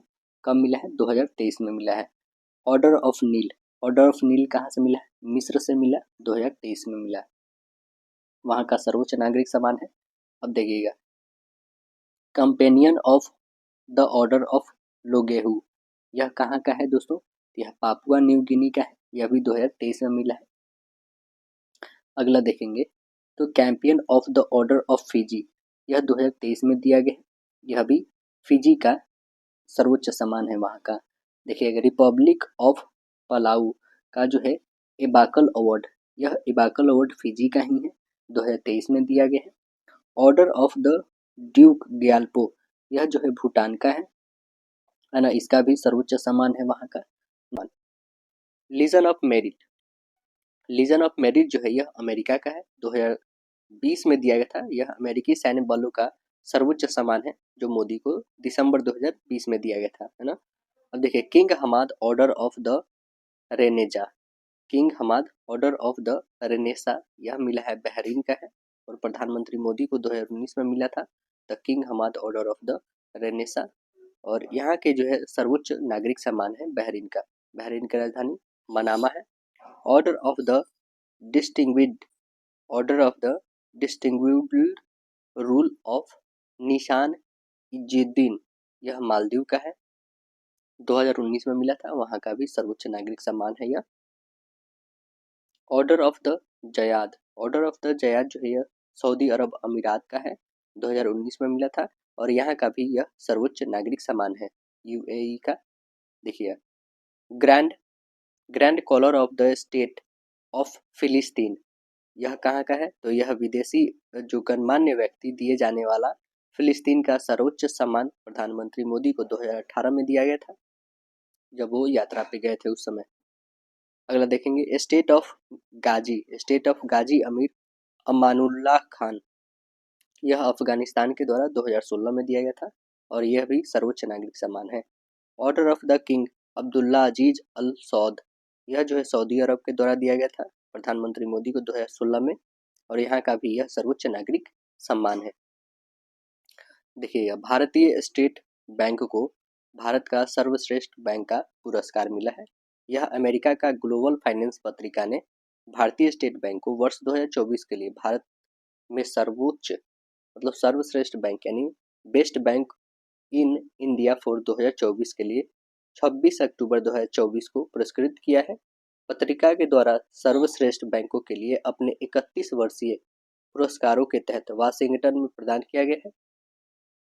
बैंक की ओर से चेयरमैन CS सेठ टी ने यह पुरस्कार को ग्रहण किया है। नेक्स्ट देखेंगे तो कह रहे क्या, रिजर्व बैंक के गवर्नर कौन है, शक्तिकांत दास को लगातार दूसरे वर्ष शीर्ष केंद्रीय बैंकरों का उनको पुरस्कार मिला है। देखिए, अमेरिका के ग्लोबल फाइनेंस पत्रिका ने भारतीय रिजर्व बैंक के गवर्नर शक्तिकांत दास को A+ ग्रेड प्रदान करते हुए शीर्ष केंद्रीय बैंकर का पुरस्कार गत 26 अक्टूबर को वाशिंगटन में अपने पुरस्कार वितरण समारोह में प्रदान किया है। डॉक्टर शक्तिकांत दास के साथ ही डेनमार्क व स्विट्जरलैंड के केंद्रीय बैंकों गवर्नरों को भी A+ कैटेगरी ग्लोबल फाइनेंस ने इस वर्ष प्रदान किया है। लगातार दूसरा वर्ष है जब रिजर्व बैंक के गवर्नर शक्तिकांत दास को यह ग्लोबल फाइनेंस पुरस्कार दिया गया है। अब देखिए, अंतर्राष्ट्रीय हॉकी महासंघ के वर्ष 2024 के स्टार पुरस्कार इनको मिला। भारतीय टीम के कप्तान कौन है, हरमनप्रीत सिंह को वर्ष के सर्वश्रेष्ठ खिलाड़ी और PR श्रीजेश को सर्वश्रेष्ठ गोलकीपर का पुरस्कार अंतर्राष्ट्रीय हॉकी महासंघ ने वर्ष 2023 और 24 के लिए सर्वश्रेष्ठ खिलाड़ियों के लिए अपने स्टार पुरस्कारों का घोषणा ओमान के राजधानी मस्कट में 8 नवंबर 2024 को किया है। भारत के पुरुषों की हॉकी टीम के कप्तान हरमनप्रीत सिंह को वर्ष 2023 से 24 के लिए सर्वश्रेष्ठ पुरुष खिलाड़ी men's player of the year का पुरस्कार इन्हें मिला है ना। और यह तीसरा वर्ष है जब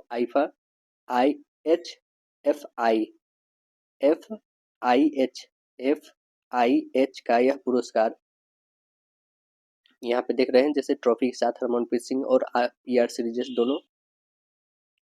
इन्हें दिया गया है। इससे पहले जो है 2020 और 21 में जो है 2022 और 23 के लिए भी इनको FIH का पुरस्कार दिया जा चुका है।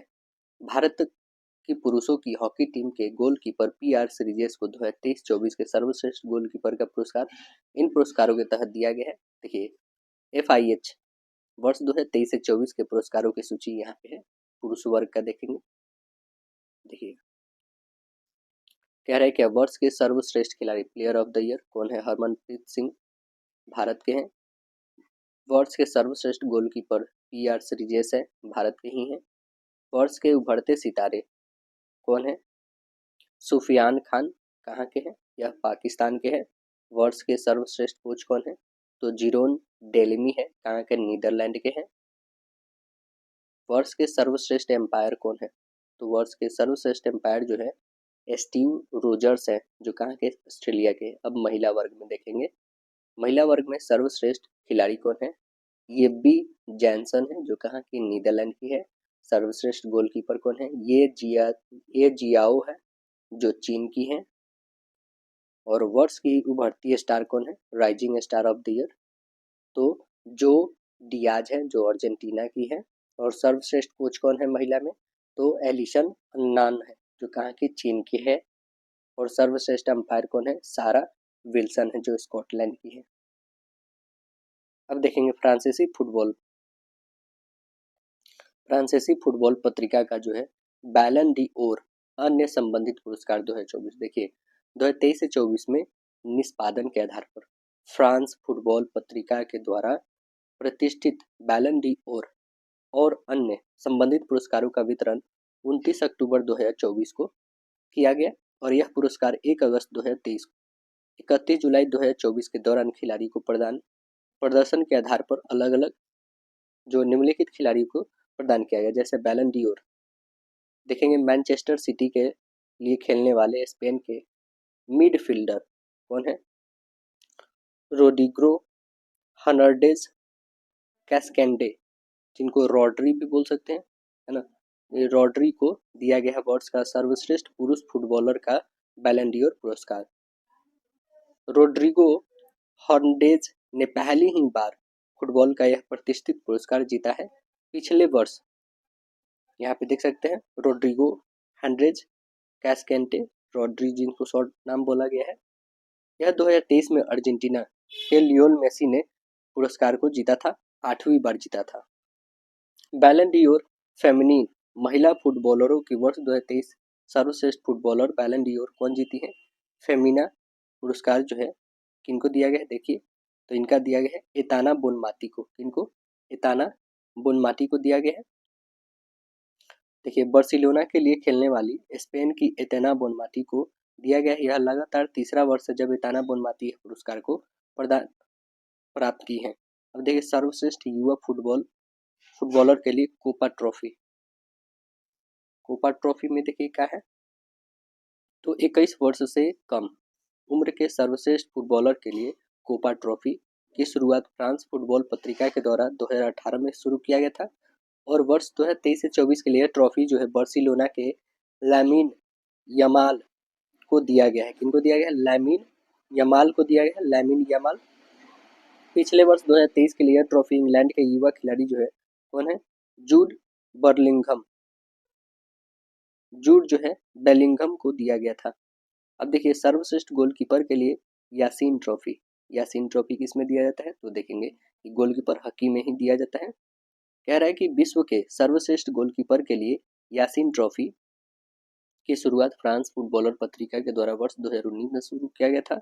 और यह ट्रॉफी जो है एस्टन विला के लिए खेलने वाले अर्जेंटीना के जो है एमिलियानो मार्टिनेज को दिया गया है। यह पिछले वर्ष में यह पुरस्कार उन्हें ही मिला था।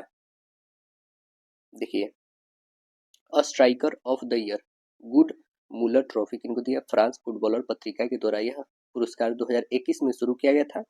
और यह वर्ष 2024 के लिए वर्ष के सर्वश्रेष्ठ स्ट्राइकर ऑफ द ईयर का यह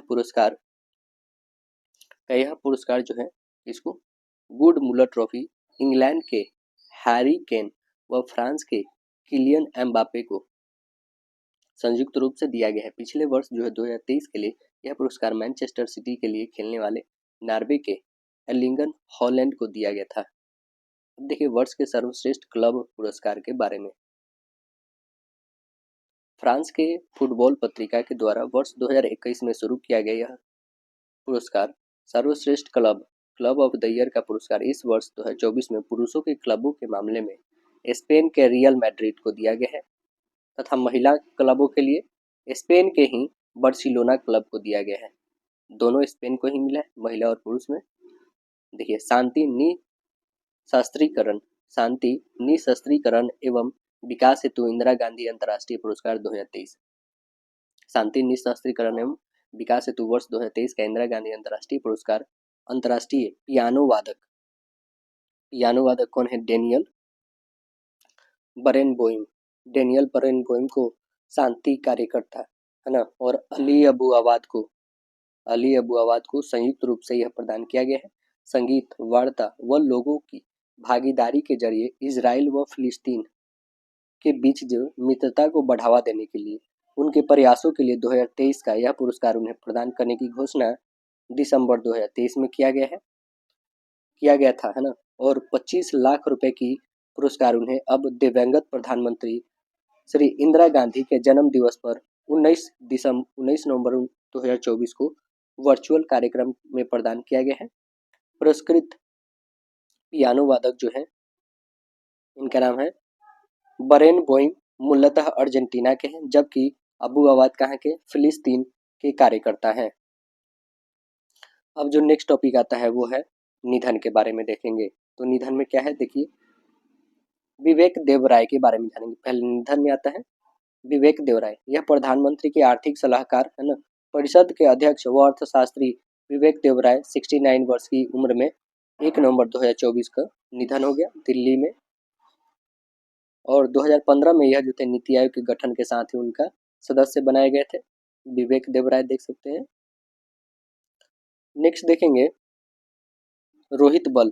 रोहित बल कौन है, तो ये देखते हैं। रोहित बल जो है प्रसिद्ध फैशन डिजाइनर है, ये है ना, प्रसिद्ध फैशन डिजाइनर रोहित बल।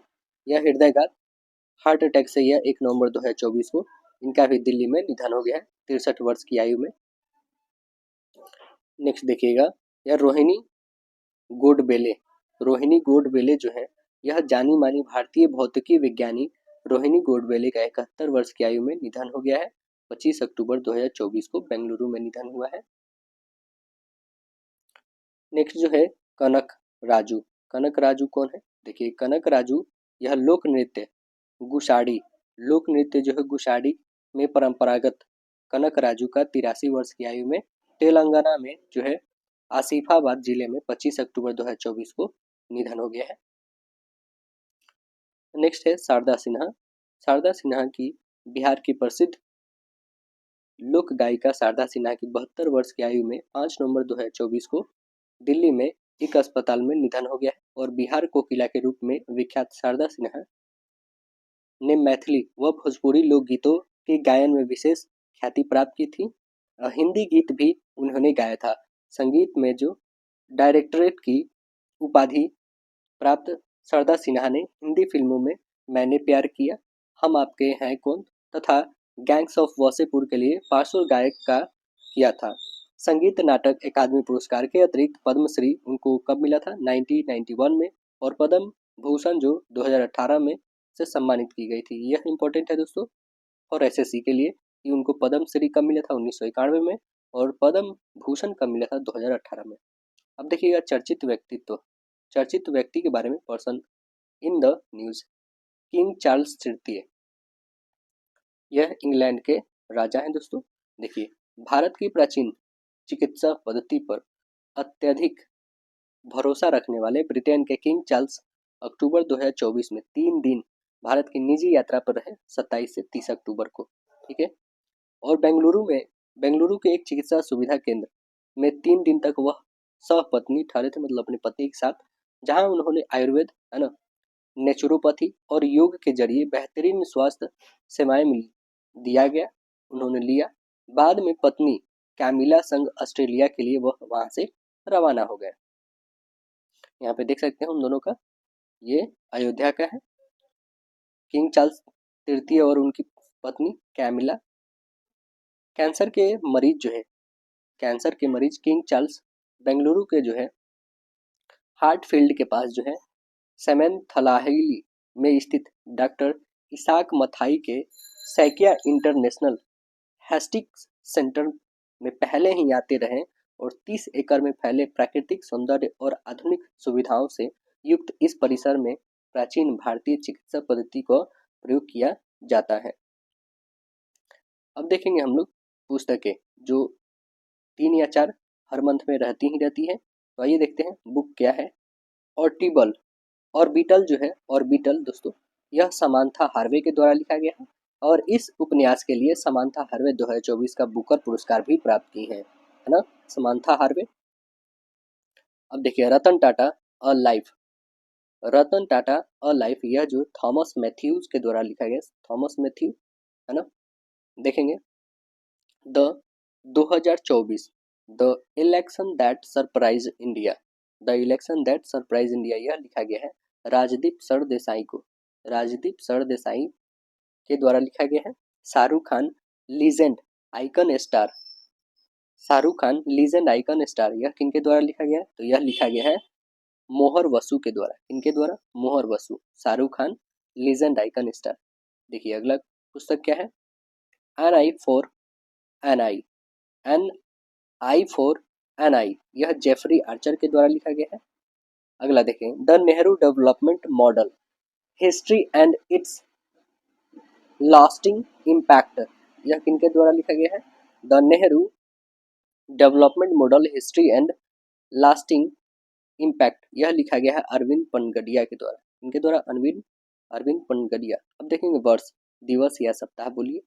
आइए, नवंबर तो है 24 का, 1 नवंबर को मनाया जाता है। कौन कौन से राज्य देखेंगे? हरियाणा, पंजाब, मध्य प्रदेश, छत्तीसगढ़, आंध्र प्रदेश, कर्नाटक व केरल। यह 5 केंद्र शासित क्षेत्र कौन? दिल्ली, लक्षद्वीप, पुदुचेरी, चंडीगढ़, अंडमान निकोबार की स्थापना दिवस है कब? 1 नवंबर को दोस्तों। 7 नवंबर को राष्ट्रीय कैंसर जागरूकता दिवस मनाते हैं। 7 नवंबर को। 9 नवंबर को उत्तराखंड का स्थापना दिवस। 9 नवंबर को राष्ट्रीय विधिक साक्षरता दिवस। 10 नवंबर को शांति एवं विकास हेतु विज्ञान दिवस। और 11 नवंबर को राष्ट्रीय शिक्षा दिवस, भारत के पहले शिक्षा मंत्री मौलाना अबुल कलाम आजाद के जन्म दिवस से 11 नवंबर को मनाते हैं। और यह शुरू होता है कब से? तो 11 नवंबर 2008 से राष्ट्रीय शिक्षा दिवस के रूप में मनाया जा रहा है। 11 नवंबर को प्रथम विश्व युद्ध की साप्ताहिका स्मरण दिवस भी मनाया जाता है, जो 1914 से 1918 के बीच में चला था। अगला देखेंगे तो 14 नवंबर, यह बाल दिवस, भारत में दिवंगत प्रधानमंत्री पहले पंडित जवाहरलाल नेहरू के जन्म दिवस में मनाते हैं। और 14 नवंबर को विश्व मधुमेह दिवस में मनाता है, इंसुलिन की खोज करने वाले वैज्ञानिक फेडरिक के जन्म दिवस में मनाते हैं। और 15 नवंबर को झारखंड का स्थापना दिवस मनाते हैं। 15 नवंबर को बिरसा मुंडा जयंती भी मनाया जाता है। 15 नवंबर को जनजातीय गौरव दिवस भी मनाया जाता है। 15 नवंबर के जनजातीय गौरव दिवस, और यह जनजातीय गौरव दिवस मनाने का जो है निर्णय 10 नवंबर 2021 से लिया गया। 16 नवंबर को अंतर्राष्ट्रीय सहिष्णुता दिवस मनाते हैं, इंटरनेशनल टॉलरेंस डे मनाते हैं, टॉलरेंस। 16 नवंबर को राष्ट्रीय प्रेस दिवस भी मनाया जाता है। देखिए 17 नवंबर को राष्ट्रीय मिर्गी दिवस, 17 नवंबर को राष्ट्रीय मिर्गी दिवस। 19 नवंबर को पूर्व प्रधानमंत्री श्रीमती इंदिरा गांधी जी का जन्म दिवस। 19 नवंबर को विश्व शौचालय दिवस भी मनाते हैं। और 20 नवंबर को यूनिवर्सल चिल्ड्रन डे। 21 नवंबर को विश्व मत्स्यिकी दिवस। और 21 नवंबर को विश्व टेलीविजन दिवस, है ना। संयुक्त राष्ट्र महासभा ने इसे 17 दिसंबर 1996 में प्रस्ताव को पारित किया था कि 21 नवंबर को विश्व टेलीविजन दिवस मनाया जाएगा। 25 नवंबर को महिला के विरुद्ध हिंसा पर रोक हेतु अंतर्राष्ट्रीय दिवस। 26 नवंबर को राष्ट्रीय विधि दिवस, मतलब संविधान दिवस 26 नवंबर को, क्योंकि अंगीकृत किया गया था 1949 में। 26 नवंबर को इस कारण जो है मनाया जाता है। प्रत्येक 26 नवंबर को कानून दिवस या विधि दिवस बोल सकते हैं। अब आइए दुर्घटनाएं के बारे में देखेंगे थोड़ा।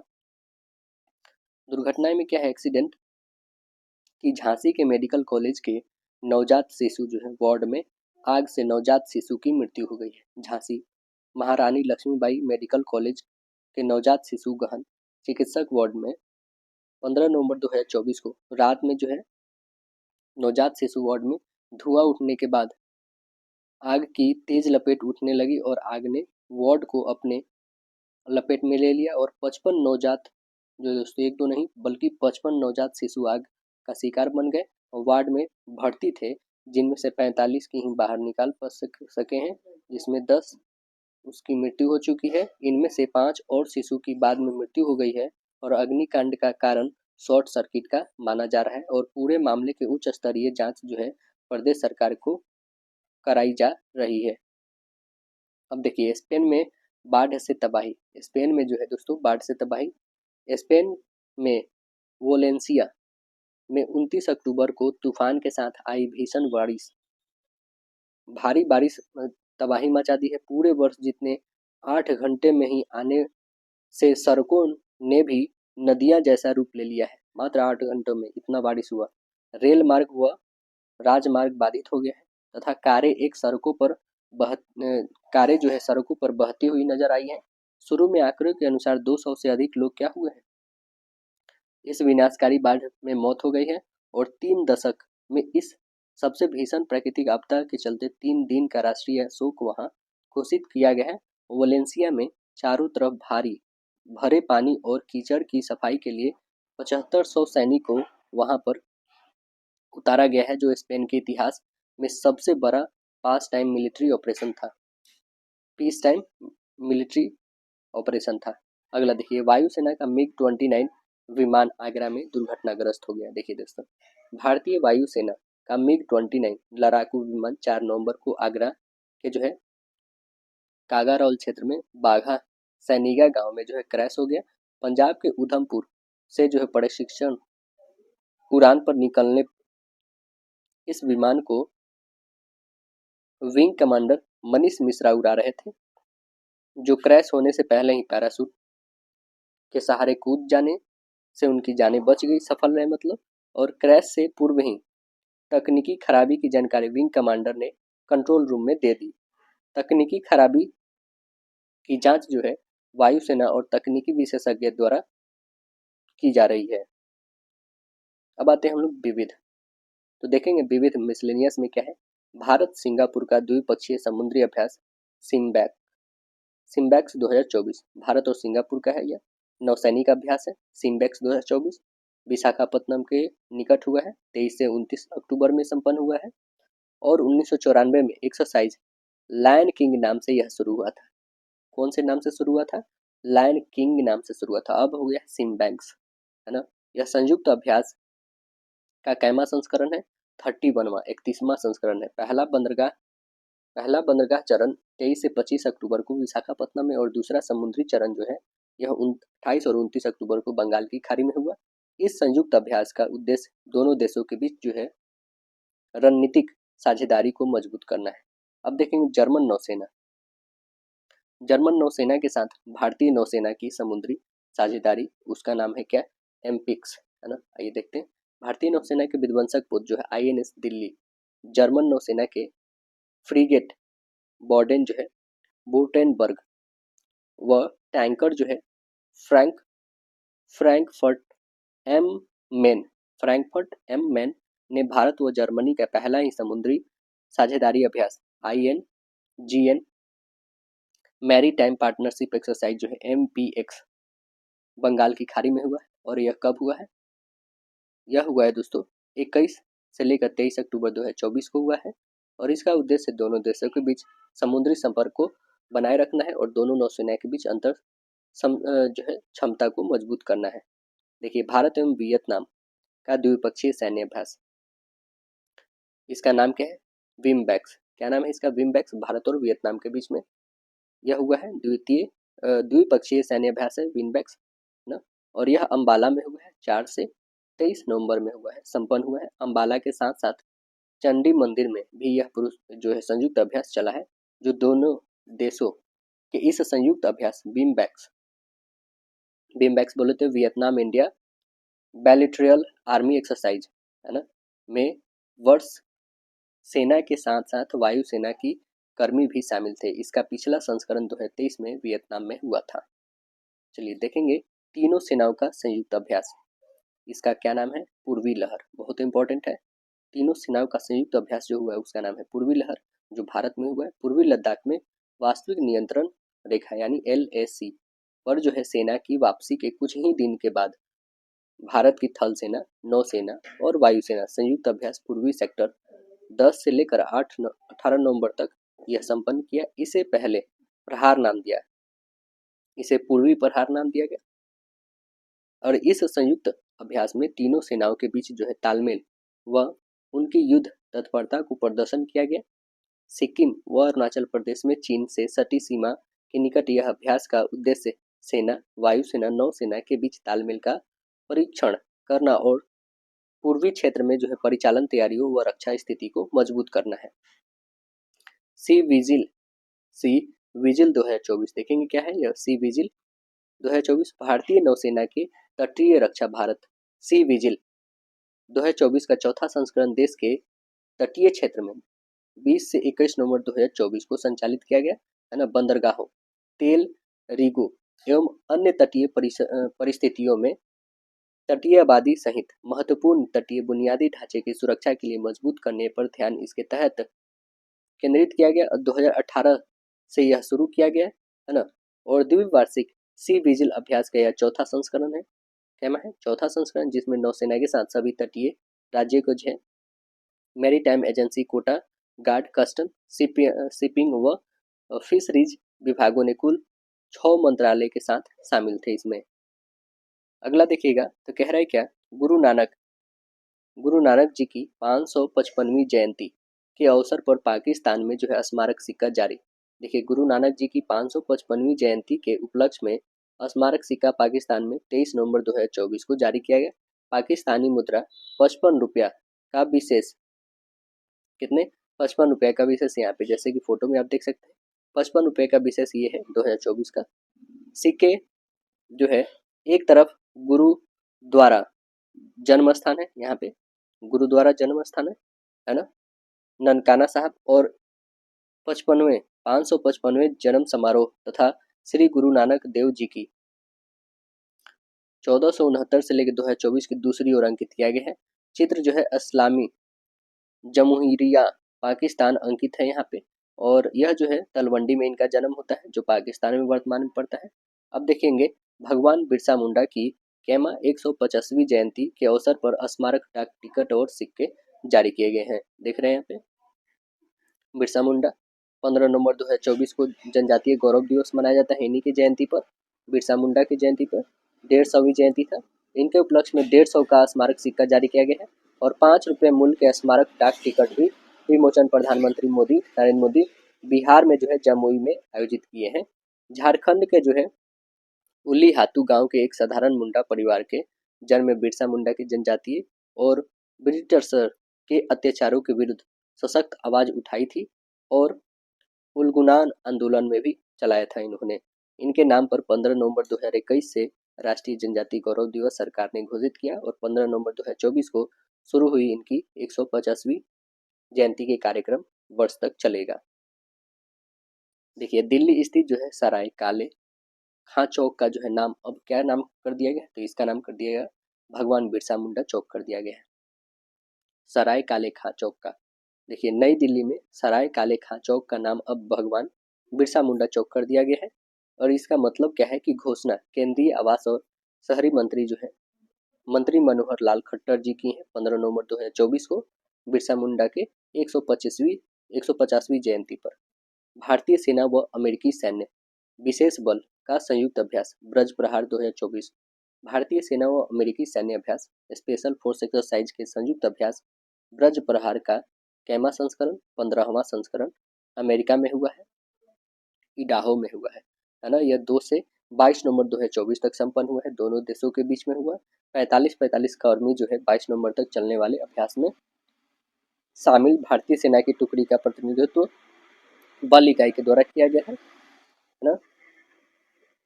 अगला देखिएगा, और यह 2024 में जो है युद्ध अभ्यास सितंबर 2024 में राजस्थान में आयोजित किया गया था। अब देखेंगे भारत इंडोनेशिया संयुक्त सैन्य अभ्यास। भारत इंडोनेशिया के बीच में सैन्य अभ्यास हुआ है, इसका नाम है अभ्यास गरुड़ शक्ति 2024। अभ्यास गरुड़ शक्ति 2024 भारत और इंडोनेशिया के बीच में, ठीक है। स्पेशल फोर्स एक्सरसाइज 2024 में जकार्ता में हुआ है।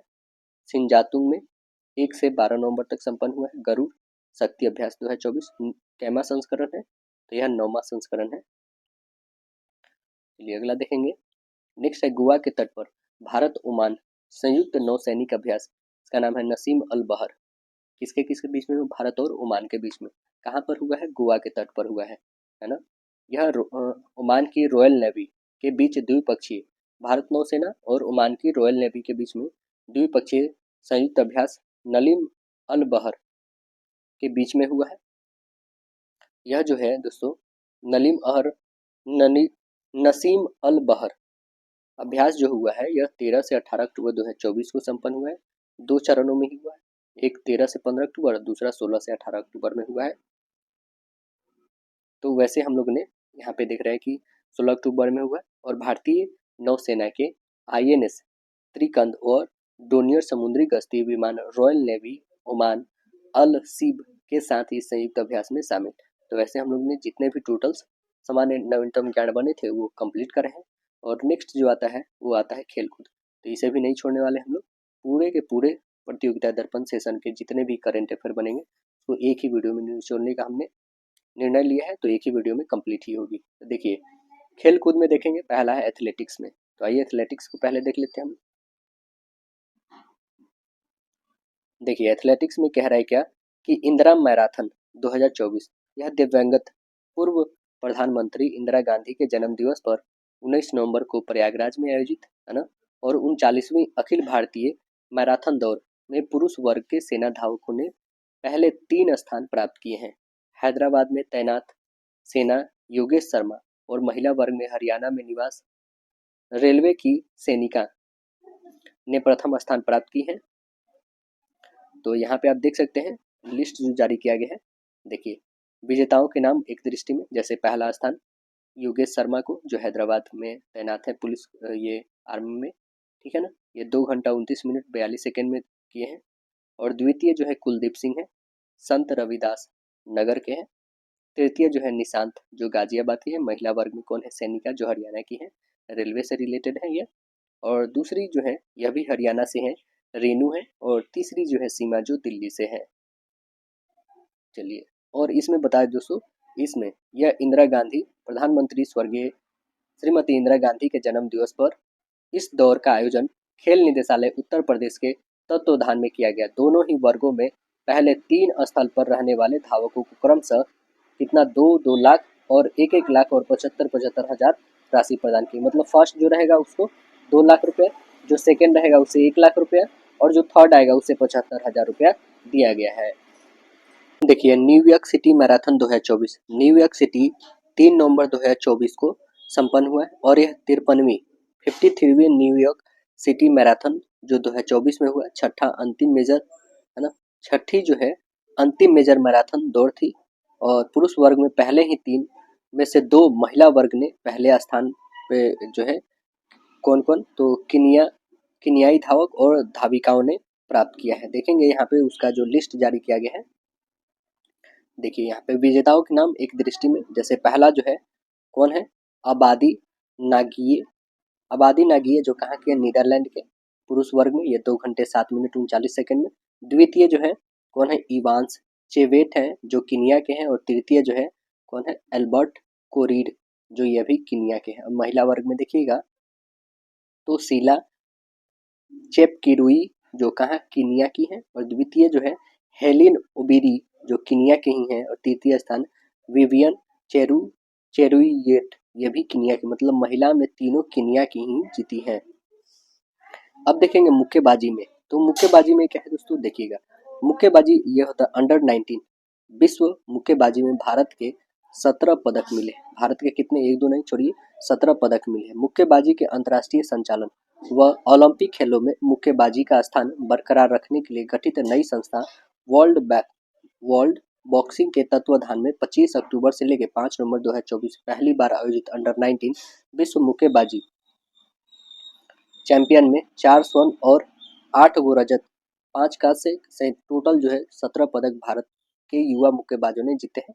अमेरिका में जो है कोलोरेडो में आयोजित इस कार्यक्रम में 19 मुक्केबाजों की भारत ने भेजे थे, 19 भारत ने भेजे थे, जिसमें 17 पदक 19 ने लेकर आए हैं। भारत के लिए यह पहला स्वर्ण पदक पुरुष के हेमंत सांगवान जो 91 केजी में तथा महिला वर्ग में पृथ्वी जो है ग्रेवाल 65 केजी में लेकर, और कृष्ण वर्मा जो है 75 केजी वर्ग में, और वांशिका गोस्वामी 80 केजी में जीते हैं। अब देखिए भारत के जो है मनदीप जांगरा यह WBF सुपर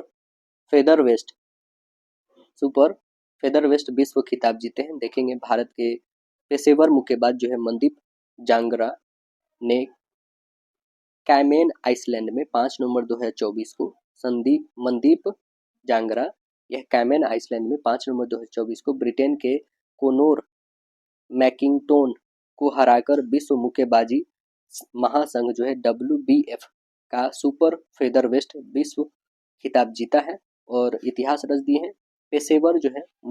पेशेवर मुक्केबाजी में किसी वर्ग में विश्व खिताब जीतने वाले यह पहले भारतीय मुक्केबाज बन गए हैं। क्या नाम है, मनदीप जांगरा। मनदीप जांगरा जो है दोस्तों, यह किसी भी वर्ग में विश्व खिताब जीतने वाले यह पहले भारतीय मुक्केबाज बने हैं। अगला देखेंगे तो बिलियर्ड्स में देखेंगे। बिलियर्ड्स में क्या है, पंकज अडवाणी का 28वां विश्व खिताब है ना। भारत के स्टार क्यू खिलाड़ी पंकज अडवाणी जो है 9 नवंबर 2024 को दोहा में जो हुआ IBF विश्व बिलियर्ड चैंपियन का खिताब फाइनल में इंग्लैंड के रॉबर्ट हॉल को 4-2 से हराकर जीता है। यह लगातार 7वीं बार जो है जीता है और यह कुल मिलाकर 28वीं बार है जब पंकज अडवाणी ने विश्व खिताब जीतने में सफलता प्राप्त की है। अब देखिए शतरंज में है क्या, टाटा स्टील शतरंज इंडिया रैपिड एंड विल्टर्स टूर्नामेंट 2024 जो हुआ है, यह टाटा स्टील शतरंज के कैमा संस्करण है, तो यह छठा संस्करण है। आयोजन हुआ है कोलकाता में हुआ है, 13 से 17 नवंबर को हुआ है ना। ओपन वर्ग में रैपिड एवं विल्टर्स दोनों का खिताब विश्व के नंबर 1 खिलाड़ी हैं, इनका नाम क्या है, नॉर्वे के हैं, इनका नाम है मैग्नस कार्लसेन ने जीता है। और रैपिड में भारत के आर प्रगनंदा का दूसरा स्थान रहा है, ठीक है। और ओमान ओपन सेक्शन में जो है विल्टर्स में दूसरा स्थान किसका रहा है, तो दूसरा स्थान रहा है और वो है फिलिस्तीनी मूल के हैं, अमेरिका के जो है वेसेल शो को प्राप्त हुआ है। आप देख सकते हैं यहाँ पे मैग्नस कार्लसेन जो है रैपिड व विल्टर्स दोनों को खिताब लेते हुए अपने हाथों में। चलिए नेक्स्ट आप देखेंगे कि महिला वर्ग में रैपिड में जो है रूस के, इनका नाम है अलेक्सेंड्रा गोरयाचकीना गोरयाचकीना जीती है महिला वर्ग में। रैपिड में रूस की हैं, ठीक है। और विल्टर्स में जो है कौन जीती है, कैटरीना लागनो जीती है, विजेता रही है। विश्व के नंबर 1 खिलाड़ी मैग्नस कार्लसेन ने 6 वर्ष के बाद भारत में यह किसी टूर्नामेंट में भाग लिए थे। अब देखिए विजेताओं के नाम एक दृष्टि में आप देख सकते हैं यहाँ पे, जैसे पुरुष वर्ग में है ना रैपिड में मैग्नस कार्लसेन कहाँ के, नॉर्वे के हैं, ठीक है। फिर आर प्रगनंदा रमेश बाबू जो भारत के दूसरे नंबर पे, वोस्ले सो जो अमेरिका के हैं। महिला वर्ग में देखेंगे तो अलेक्सेंड्रा गोरयाचकीना जो रूस की है, और दूसरे स्थान पे महिला में देखिएगा तो नाना डजागनीजे जो जॉर्जिया की हैं, और तीसरे स्थान पे वंतिका अग्रवाल जो भारत की हैं। देखिए विल्टर्स में आप देखेंगे तो पुरुष में तो वही जीते हैं, मैग्नस कार्लसेन ही जीते हैं, है ना। और पुरुष में दूसरे स्थान पे कौन रहे, वेस्लो सो ही रहे हैं, और तीसरे स्थान पे अर्जुन एरिगेसिया हैं भारत के, ठीक है। महिला वर्ग में देखेंगे तो नाल्गो रूस की जीती है, और दूसरे स्थान पे वैलेंटीना गुनिना जो रूस की हैं, अलेक्जेंड्रा गोरयाचकीना जो है रूस की है, ये तीसरे स्थान पे महिला वर्ग में रही है।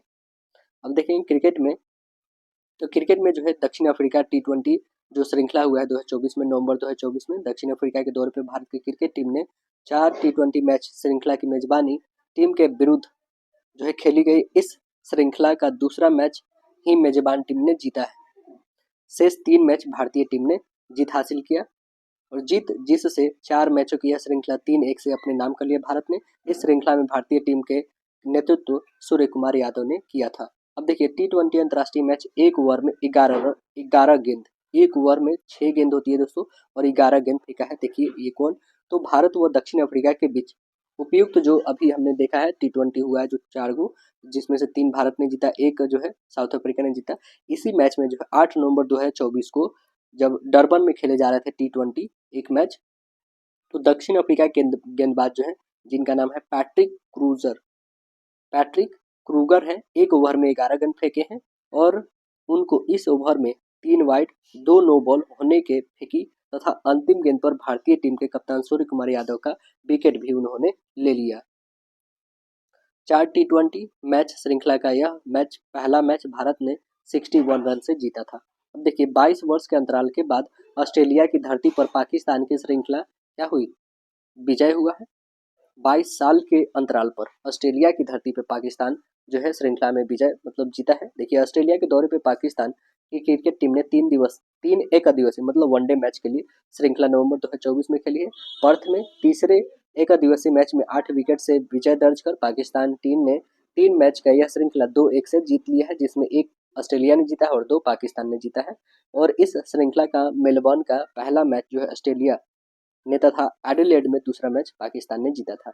अब देखिएगा यह जो हुआ है इस तरह से 22 वर्ष के अंतराल के बाद जो है ऑस्ट्रेलिया की धरती पर कोई श्रृंखला पाकिस्तान ने अभी तक जीता है। T20 की श्रृंखला में पाकिस्तान ऑस्ट्रेलिया से 3-0 से पराजित। पाकिस्तान जो है ऑस्ट्रेलिया से 3-0 से पराजित। देखिए वनडे मैच की श्रृंखला जो है T20 वनडे मैच के बाद जो है T20 3 गो हुआ, ठीक है। वनडे में तो पाकिस्तान ने 2 और 1 पाकिस्तान 2 जीत लिया था और 1 ऑस्ट्रेलिया, मतलब इसमें श्रृंखला की विजय पाकिस्तान की। लेकिन वनडे 3 मैच हुआ। वनडे तो ये हो चुका। जब T20 हुआ तो इस श्रृंखला में मेजबान ऑस्ट्रेलिया के विरुद्ध पाकिस्तानी टीम के नवंबर 2024 में खेली गई ब्रिस्बेन, सिडनी और होबार्ट में खेला गया और तीनों मैच ऑस्ट्रेलिया ने ही जीते हैं और 3-0 से विजय प्राप्त किया है। देखिए अब न्यूजीलैंड के विरुद्ध महिला ओडीआई श्रृंखला भारत 2-1 से जीत लिया है। जो न्यूजीलैंड के विरुद्ध हुआ है ओडीआई वनडे मैच जो हुआ है उसमें 2 भारत ने जीता, 1 न्यूजीलैंड ने जीता है महिला वर्ग में। तो मतलब श्रृंखला में विजय प्राप्त भारत को हुआ है। देखिएगा न्यूजीलैंड टेस्ट श्रृंखला 12 साल के बाद घरेलू धरती पर भारत ने टेस्ट श्रृंखला हारी है। देखिए इसका पॉइंट क्या है, भारत के विरुद्ध 3 टेस्ट मैचों की श्रृंखला खेलने के लिए न्यूजीलैंड की क्रिकेट टीम ने भारत का दौरा अक्टूबर-नवंबर में किया है 24 में। श्रृंखला में 3 मैच क्रमशः बेंगलुरु, पुणे और मुंबई में खेले गए। ये तीनों मैच में जीत कर जो है न्यूजीलैंड ने यह श्रृंखला 3-0 से जीता और इस श्रृंखला में भारतीय टीम के कप्तान रोहित शर्मा थे। 12 साल के अंतराल के बाद जो है घरेलू धरती पर किसी टेस्ट श्रृंखला में भारत की पराजय थी और साथ ही न्यूजीलैंड की भारत की यह पहली टेस्ट श्रृंखला विजय थी। इस श्रृंखला के पहले बेंगलुरु टेस्ट में भारतीय टीम अपनी पहली पारी में 46 रन बना सकी, जो घरेलू धरती पर भारतीय टीम की सबसे कम टेस्ट स्कोर है। चलिए अब हॉकी में देखते हैं दोस्तों। हॉकी में क्या है तो देखिएगा, तैयब इकराम अंतर्राष्ट्रीय हॉकी महासंघ के अध्यक्ष पुनः निर्वाचित हुए। कौन? तैयब इकराम जी नियुक्त हुए फिर से अंतर्राष्ट्रीय हॉकी महासंघ के अध्यक्ष पुनः निर्वाचित हुए। देखिए मकाऊ के, कहाँ के हैं? मकाऊ के तैयब इकराम जी अंतर्राष्ट्रीय हॉकी महासंघ के अध्यक्ष। महासंघ की जो है ओमान में मस्कट, ओमान की राजधानी मस्कट में नवंबर 2024 में संपन्न 49वीं जो है वैधानिक कांग्रेस में सर्वसम्मति से निर्वाचित हुए हैं। पाकिस्तान मूल के तैयब इकराम भारत के जो है नंदीर बत्रा के द्वारा कार्यकाल के बीच 2022 में जो त्यागपत्र देने के बाद शेष कार्यकाल के लिए अध्यक्ष बनाए गए थे और 9 नवंबर 2024 को मस्कट में 4 वर्ष के लिए कार्यकाल फिर से इनको चुन लिया गया है। अब देखिए पुरुषों की सीनियर राष्ट्रीय हॉकी चैंपियनशिप 2024 पुरुष जो है हॉकी इंडिया के तत्वाधान में पुरुष की 14वीं सीनियर राष्ट्रीय हॉकी चैंपियनशिप चेन्नई में हुआ है 4 से 16 नवंबर 2024 में संपन्न। इसका खिताब जो है हरियाणा को फाइनल में हराकर ओडिशा ने जीता है। ओडिशा पहली ही बार यह खिताब जीतने में सफलता प्राप्त किया है। तीसरी स्थान उत्तर प्रदेश और मणिपुर को पराजित किया है। उत्तर प्रदेश ने मणिपुर को पराजित किया है। अब देखिए महिलाओं की एशियाई चैंपियनशिप ट्रॉफी भारत तीसरी बार विजेता जीता है। देखिए एशियाई हॉकी महासंघ के तत्वाधान में महिला हॉकी की एशियाई चैंपियनशिप ट्रॉफी में 8वां संस्करण बिहार में राजगीर में 11 से 20 नवंबर 2024 के बीच में आयोजन हुआ। इसका खिताब गत विजेता भारत ने फाइनल में चीन को हराकर जीता था और तीसरा स्थान जापान का रहा था। टूर्नामेंट में सबसे अधिक गोल करने वाले दीपिका सहरावत को टूर्नामेंट की सर्वश्रेष्ठ खिलाड़ी घोषित किया गया है ना। और सर्वश्रेष्ठ गोलकीपर का पुरस्कार जापान की यू कुडो, इनको यू कुडो को मिला है और खिताबी विजय के लिए भारतीय टीम को इतना 8.50 लाख एशियाई हॉकी महासंघ ने पुरस्कृत किया और उपविजेता टीम चीन को जो है 6 लाख मिले हैं। यहाँ पे देख सकते हैं भारतीय टीम ट्रॉफी के साथ, देखिएगा सर्वश्रेष्ठ यहाँ पे ट्रॉफी के साथ भारतीय टीम के बाद जो है एशिया की सर्वश्रेष्ठ रैंकिंग वाली 6 टीमें इस टूर्नामेंट में भाग लेती है और इस वर्ष के टूर्नामेंट में 3 अन्य टीम कौन कौन? मलेशिया, दक्षिण कोरिया और थाईलैंड भी थी। इस टूर्नामेंट में भारतीय टीम की कप्तान जो है सलीमा टेटे ने की थी और जबकि टीम के कोच कौन थे? हरिंदर सिंह थे। भारतीय टीम ने 2016 व 2023 के बाद तीसरी बार यह ट्रॉफी अपने नाम किया है। वह दक्षिण कोरिया के बाद तीसरी बार ट्रॉफी जीतने वाले दूसरे टीम बन गए हैं। देखिए खिताब जीतने वाले भारतीय टीम के प्रत्येक सदस्य 10-10 लाख रुपया तथा स्पोर्ट स्टाफ के लिए 5-5 लाख प्रदान करने की घोषणा बिहार सरकार ने किया है। अब देखिए टेनिस में देखते हैं, टेनिस में क्या है तो WTA finals 2024 women tennis association की वर्ष 2024 की अंतिम स्पर्धा WTA फाइनल का आयोजन सऊदी अरब में रियाद में किया गया 2 से 9 नवंबर 2024 में हुआ। इस प्रतियोगिता का एकल खिताब जो है अमेरिका की 20 वर्षीय क्या नाम है इनका? कोको गॉफ, जो कोको गॉफ ने फाइनल्स में चीन के झेंग किन वेन को हराकर यह खिताब अपने नाम किया है, युगल खिताब। ग्रेबियल डाब्रोस्की, यहाँ पे देख सकते हैं, WTA फाइनल्स ट्रॉफी के साथ कोको गॉफ। यह कनाडा के एरिन जो है रूटलिफ, जो न्यूजीलैंड की जोड़ी है कैटरीना सिनियाकावा, चैक गणराज्य की टेलर टाउनसेंड अमेरिका को पराजित किया है। सत्र की इस अंतिम WTA प्रतियोगिता में 8 शीर्ष खिलाड़ी एकल स्पर्धा में, 8 शीर्ष टीम युगल स्पर्धा में भाग लेती है। इस वर्ष प्रतियोगिता एकल खिताब के मामले में 53वां और युगल खिताब के मामले में 48वां संस्करण थी। देखिए रूस की मारिया सारापोवा, वो अमेरिका के ब्रायन बंदूको का टेनिस में हॉल ऑफ फेम हेतु चयनित किया गया है। देखिएगा, ग्रैंड स्लैम टेनिस के 5 बार एकल खिताब, एक कैरियर ग्रैंड स्लैम सहित जीतने वाले रूस के 37 वर्षीय मारिया सारापोवा, वो टेनिस इतिहास की सबसे सफल युगल टीम कही जाने वाली जुड़वा भाइयों की अमेरिकी जोड़ी बॉब एवं माइक ब्रायन का जो है टेनिस के इंटरनेशनल हॉल ऑफ फेम में शामिल करने के लिए चुना गया है, जो 25 अगस्त 2025 को न्यूपोर्ट में टेनिस के इंटरनेशनल हॉल ऑफ फेम में उन्हें औपचारिक रूप से इनमें शामिल किया जाएगा। तो ये देख सकते हैं दोनों भाई कौन है, तो मारिया सारापोवा और बॉब ब्रायन और माइक ब्रायन है दोनों। इन्हें मिलकर जो है टेनिस का सर्वोच्च संपन्न पाने वाले खिलाड़ियों की कुल संख्या 270 हो जाएगी, मिलाकर 28 अलग अलग देशों की हो जाएंगी। भारत के केवल 2 टेनिस खिलाड़ी हैं, कौन कौन, लिएंडर पेस और विजय अमृतराज ही tennis international hall of fame में शामिल हो पाए हैं और इन्हें सम्मान जो है जुलाई 2024 में ही प्राप्त हुआ था। देखिए, टायरे पेन पैसिफिक टेनिस 2024 चीन की जो है झेंग किनवेन विजेता बनी है। देखिए, यह 21 से 27 अक्टूबर 2024 को टोक्यो जापान में खेले गए 39वें टोरे पैन पैसिफिक ओपन टेनिस में एकल खिताब अमेरिका के जो है सोफिया किनन को फाइनल में हराकर चीन के जो है ओलंपिक चैंपियन झेंग किनवेन ने जीत लिया है। झेंग किनवेन ने जीत लिया है, देख सकते हैं यहाँ पे झेंग किनवेन। WTA के केवल 500 के इस टूर्नामेंट का युगल खिताब सुको आवोयाम व एरी होजुमी के जापान जोड़ी ने जीता है। अलेक्जेंडर ज्वेरेव का पेरिस मास्टर्स टेनिस में खिताब, देखिए पेरिस में 3 नवंबर को ATP के लेवल 1000 के पेरिस मास्टर्स टूर्नामेंट में जर्मनी के अलेक्जेंडर ज्वेरेव ने विजेता रहे।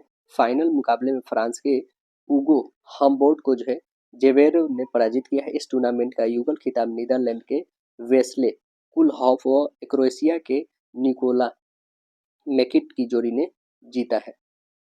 देखिए ATP फाइनल्स 2024 क्या है, ATP फाइनल्स 2024 जो है पुरुषों की टेनिस की संचालक संस्था association of tennis professionals ATP की वर्ष 2024 की अंतिम स्पर्धा जो ATP फाइनल्स का आयोजन इटली में ट्यूरिन में 10 से 17 नवंबर 2024 को, इसका एकल खिताब जो है इटली के यहाँ पे देख सकते हैं जैसे कि यानिक जो है यानिक रनीन ATP फाइनल्स के ट्रॉफी के साथ है। यहाँ पे इनका नाम है ही याकिन सिनर ने फाइनल्स में अमेरिका के टेलर फ्रीजर को हराकर जीता है, जबकि युगल खिताब के लिए जो है मार्सोला ओरेवाले जो एल सल्वाडोर व पेट पैविक जो क्रोएशिया की जोड़ी को केविन क्रीविटेज व टीम जो है पुटज की जर्मनी की जोड़ी ने पराजित किया है। सत्र की इस अंतिम ATP चैंपियनशिप में 8 शीर्ष खिलाड़ी एकल स्पर्धा में, 8 शीर्ष टीम युगल स्पर्धा में भाग लेती है। इस वर्ष यह टूर्नामेंट एकल खिताब के मामले में 55वां और युगल खिताब के मामले में 50वां संस्करण था। पुरुष टेनिस खिलाड़ी के वर्षगत 2024 के ATP रैंक, याकिन सिनर इटली के अंक तो इस इम्पोर्टेंट है नहीं, नंबर 1 देख लीजिए रैंक, दूसरे पे अलेक्जेंडर जेरेव जो जर्मनी के हैं, दूसरे पे कार्लोस अल्कराज स्पेन के हैं, चौथे पे हैं टेलर फ्रिट्ज जो अमेरिका के हैं, 5वें पे डेनियल मेदवेदेव जो रूस के हैं और 6ठे पे है दोस्तों कैस्पर रूड जो नॉर्वे के हैं, नोवाक जोकोविच सर्बिया के, 7वें पे अलेक्जेंडर आंद्रे रूबलेव रूस के हैं, 8वें पे 9 पे है एलेक्स डी मिनोर जो ऑस्ट्रेलिया के हैं, और 10वें पे है ग्रिगोर त्रिमिदेव दी मित्रोव जो कहाँ बुल्गारिया के हैं। महिला टेनिस खिलाड़ी के वर्षगत 2024 की WTA रैंकिंग में आप देखिए तो इसमें कौन है नंबर 1, तो पहले नंबर पे है आर्यन साबालेंका जो बेलारूस की है, दूसरे नंबर पर ईगा स्विएटेक पोलैंड की, तीसरे नंबर पर कोको गॉफ अमेरिका के, चौथे नंबर पे जास्मिन पाओलिना इटली के है, पांचवें नंबर पर झेंग किनबेन जो चीन की है, और एलेना एराकिना कजाकिस्तान की, सातवें नंबर पर जेसिका पाउला जो अमेरिका की है, एमा नवारोवा अमेरिका की है। इटली लगातार दूसरे वर्ष जो है डेविस कप का विजेता बना है। इटली लगातार दूसरे वर्ष पुरुष के टीम टेनिस डेविस कप का विजेता नवंबर 2024 का बना है। 2024 के डेविस कप के लिए फाइनल मुकाबला जो है यहाँ पे ट्रॉफी के साथ देख सकते हैं, डेविस कप के साथ इटली की टीम नीदरलैंड व इटली के बीच में हुआ था। इस मुकाबले में जो है पहले एकल इटली के जो है कौन है मैटियो बेरेंटीनी ने नीदरलैंड के जो है बैटिक वॉन डी जेंडुसुल्फ को हराकर 1-0 से बढ़त बना ली थी, और दूसरे एकल टेनल ग्रिफ स्पॉक को हराकर जो है याकिन सिनर ने इटली 2-0 से विजय सुनिश्चित कर लिया। अब देखिए 124 वर्ष पुराने इस टूर्नामेंट में इटली की टीम ने तीसरी बार लगातार दूसरी बार जो है विजेता बनी है, और पिछले वर्ष 2023 में यह खिताब जीतने से पहले 1976 में चिली को फाइनल में हराकर इटली ने पुरुषों की टीम चैंपियनशिप का टूर्नामेंट जीता था। 124 वर्ष पहले शुरू हुआ इस टूर्नामेंट को अब तक कुल 16 टीमों ने ही जीता है, जिसमें सबसे अधिक 32 बार अमेरिका इस पर विजय प्राप्त कर चुका है। अब राफेल नडाल का जो है पेशेवर टेनिस में संन्यास। राफेल नडाल जो है यह टेनिस प्लेयर है, इन्होंने संन्यास की घोषणा कर दिया है ना। और यह जो है दोस्तों यह स्पेन के प्लेयर है, कहाँ के स्पेन के प्लेयर है। बहुत इंपॉर्टेंट है ये कि ये किस देश से है और कौन सी खेल है इनका, ये ज़्यादा इंपॉर्टेंट रखता है। राफेल नडाल टेनिस प्लेयर है, कहाँ के हैं, स्पेन के हैं, ठीक है। और यह नवंबर 2024 में संन्यास लिए हैं। चलिए अगला देखेंगे क्या यहाँ पे देख सकते हैं राफेल नडाल यहाँ पे बहुत सारे खिताब जीते हुए, ये टोटल जो है एकल खिताब जीत चुके हैं 92 खिताब, उनमें से 22 ग्रैंड स्लैम खिताब है, 14 फ्रांसीसी ओपन है, अतिरिक्त 2 जो है ऑस्ट्रेलियन ओपन है, और 2 विंबलडन है, और 4 अमेरिकी ओपन शामिल है। और ये कितने वर्षीय है, 38 वर्षीय है। अब देखेंगे क्या कि बिली जिंग किंग कप 2024 ये क्या है, तो महिला टेनिस की टीम चैंपियनशिप के 61वें बिली जिंग किंग कप खिताब इटली ने जीता है। वर्ष 2024 के इस टूर्नामेंट का फाइनल इटली के जो है स्लोवाकिया के बीच में नवंबर 2024 में स्पेन में जो है मलागा में खेला गया है ना। देखेंगे लुजिया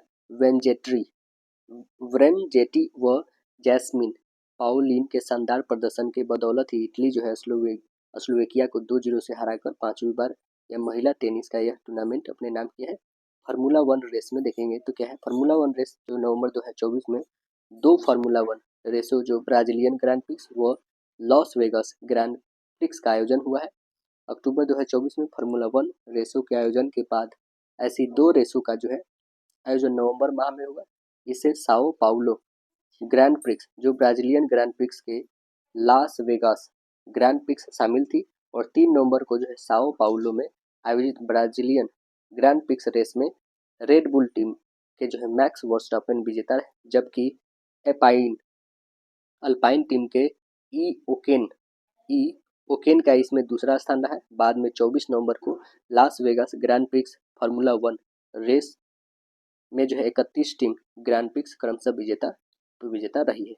और लास्ट सेशन है जो हम लोग का विविध मिसलेनियस। देखिए ध्यानचंद पुरस्कार के स्थान पर अर्जुन लाइफ टाइम अचीवमेंट पुरस्कार अब देश के खेल में सर्वोच्च राष्ट्रीय पुरस्कार बन गया है। खेल का राष्ट्रीय सर्वोच्च पुरस्कार कौन है, तो अर्जुन लाइफ टाइम अचीवमेंट पुरस्कार हो गया है। ध्यानचंद पहले था, अब ध्यानचंद का नाम क्या कर दिया, अर्जुन लाइफ टाइम अचीवमेंट कर दिया गया है ना।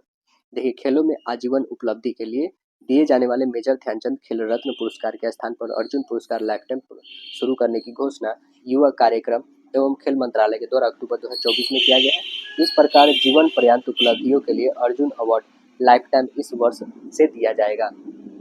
राष्ट्रीय खेल पुरस्कारों को अधिक तर्कसंगत बनाने का प्रयास के तहत खेलो इंडिया योजना को मान्यता देने के लिए मौलाना अबुल कलाम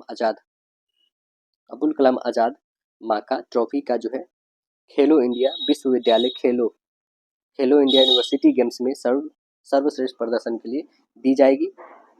अभी तक यह ट्रॉफी विश्वविद्यालय खेलों में सर्वश्रेष्ठ प्रदर्शन के लिए दी जाती है रही है। देखें दोस्तों कि हमने पूरे पीडी जो है दोस्तों जनवरी 2025 को कंप्लीट कर लिया।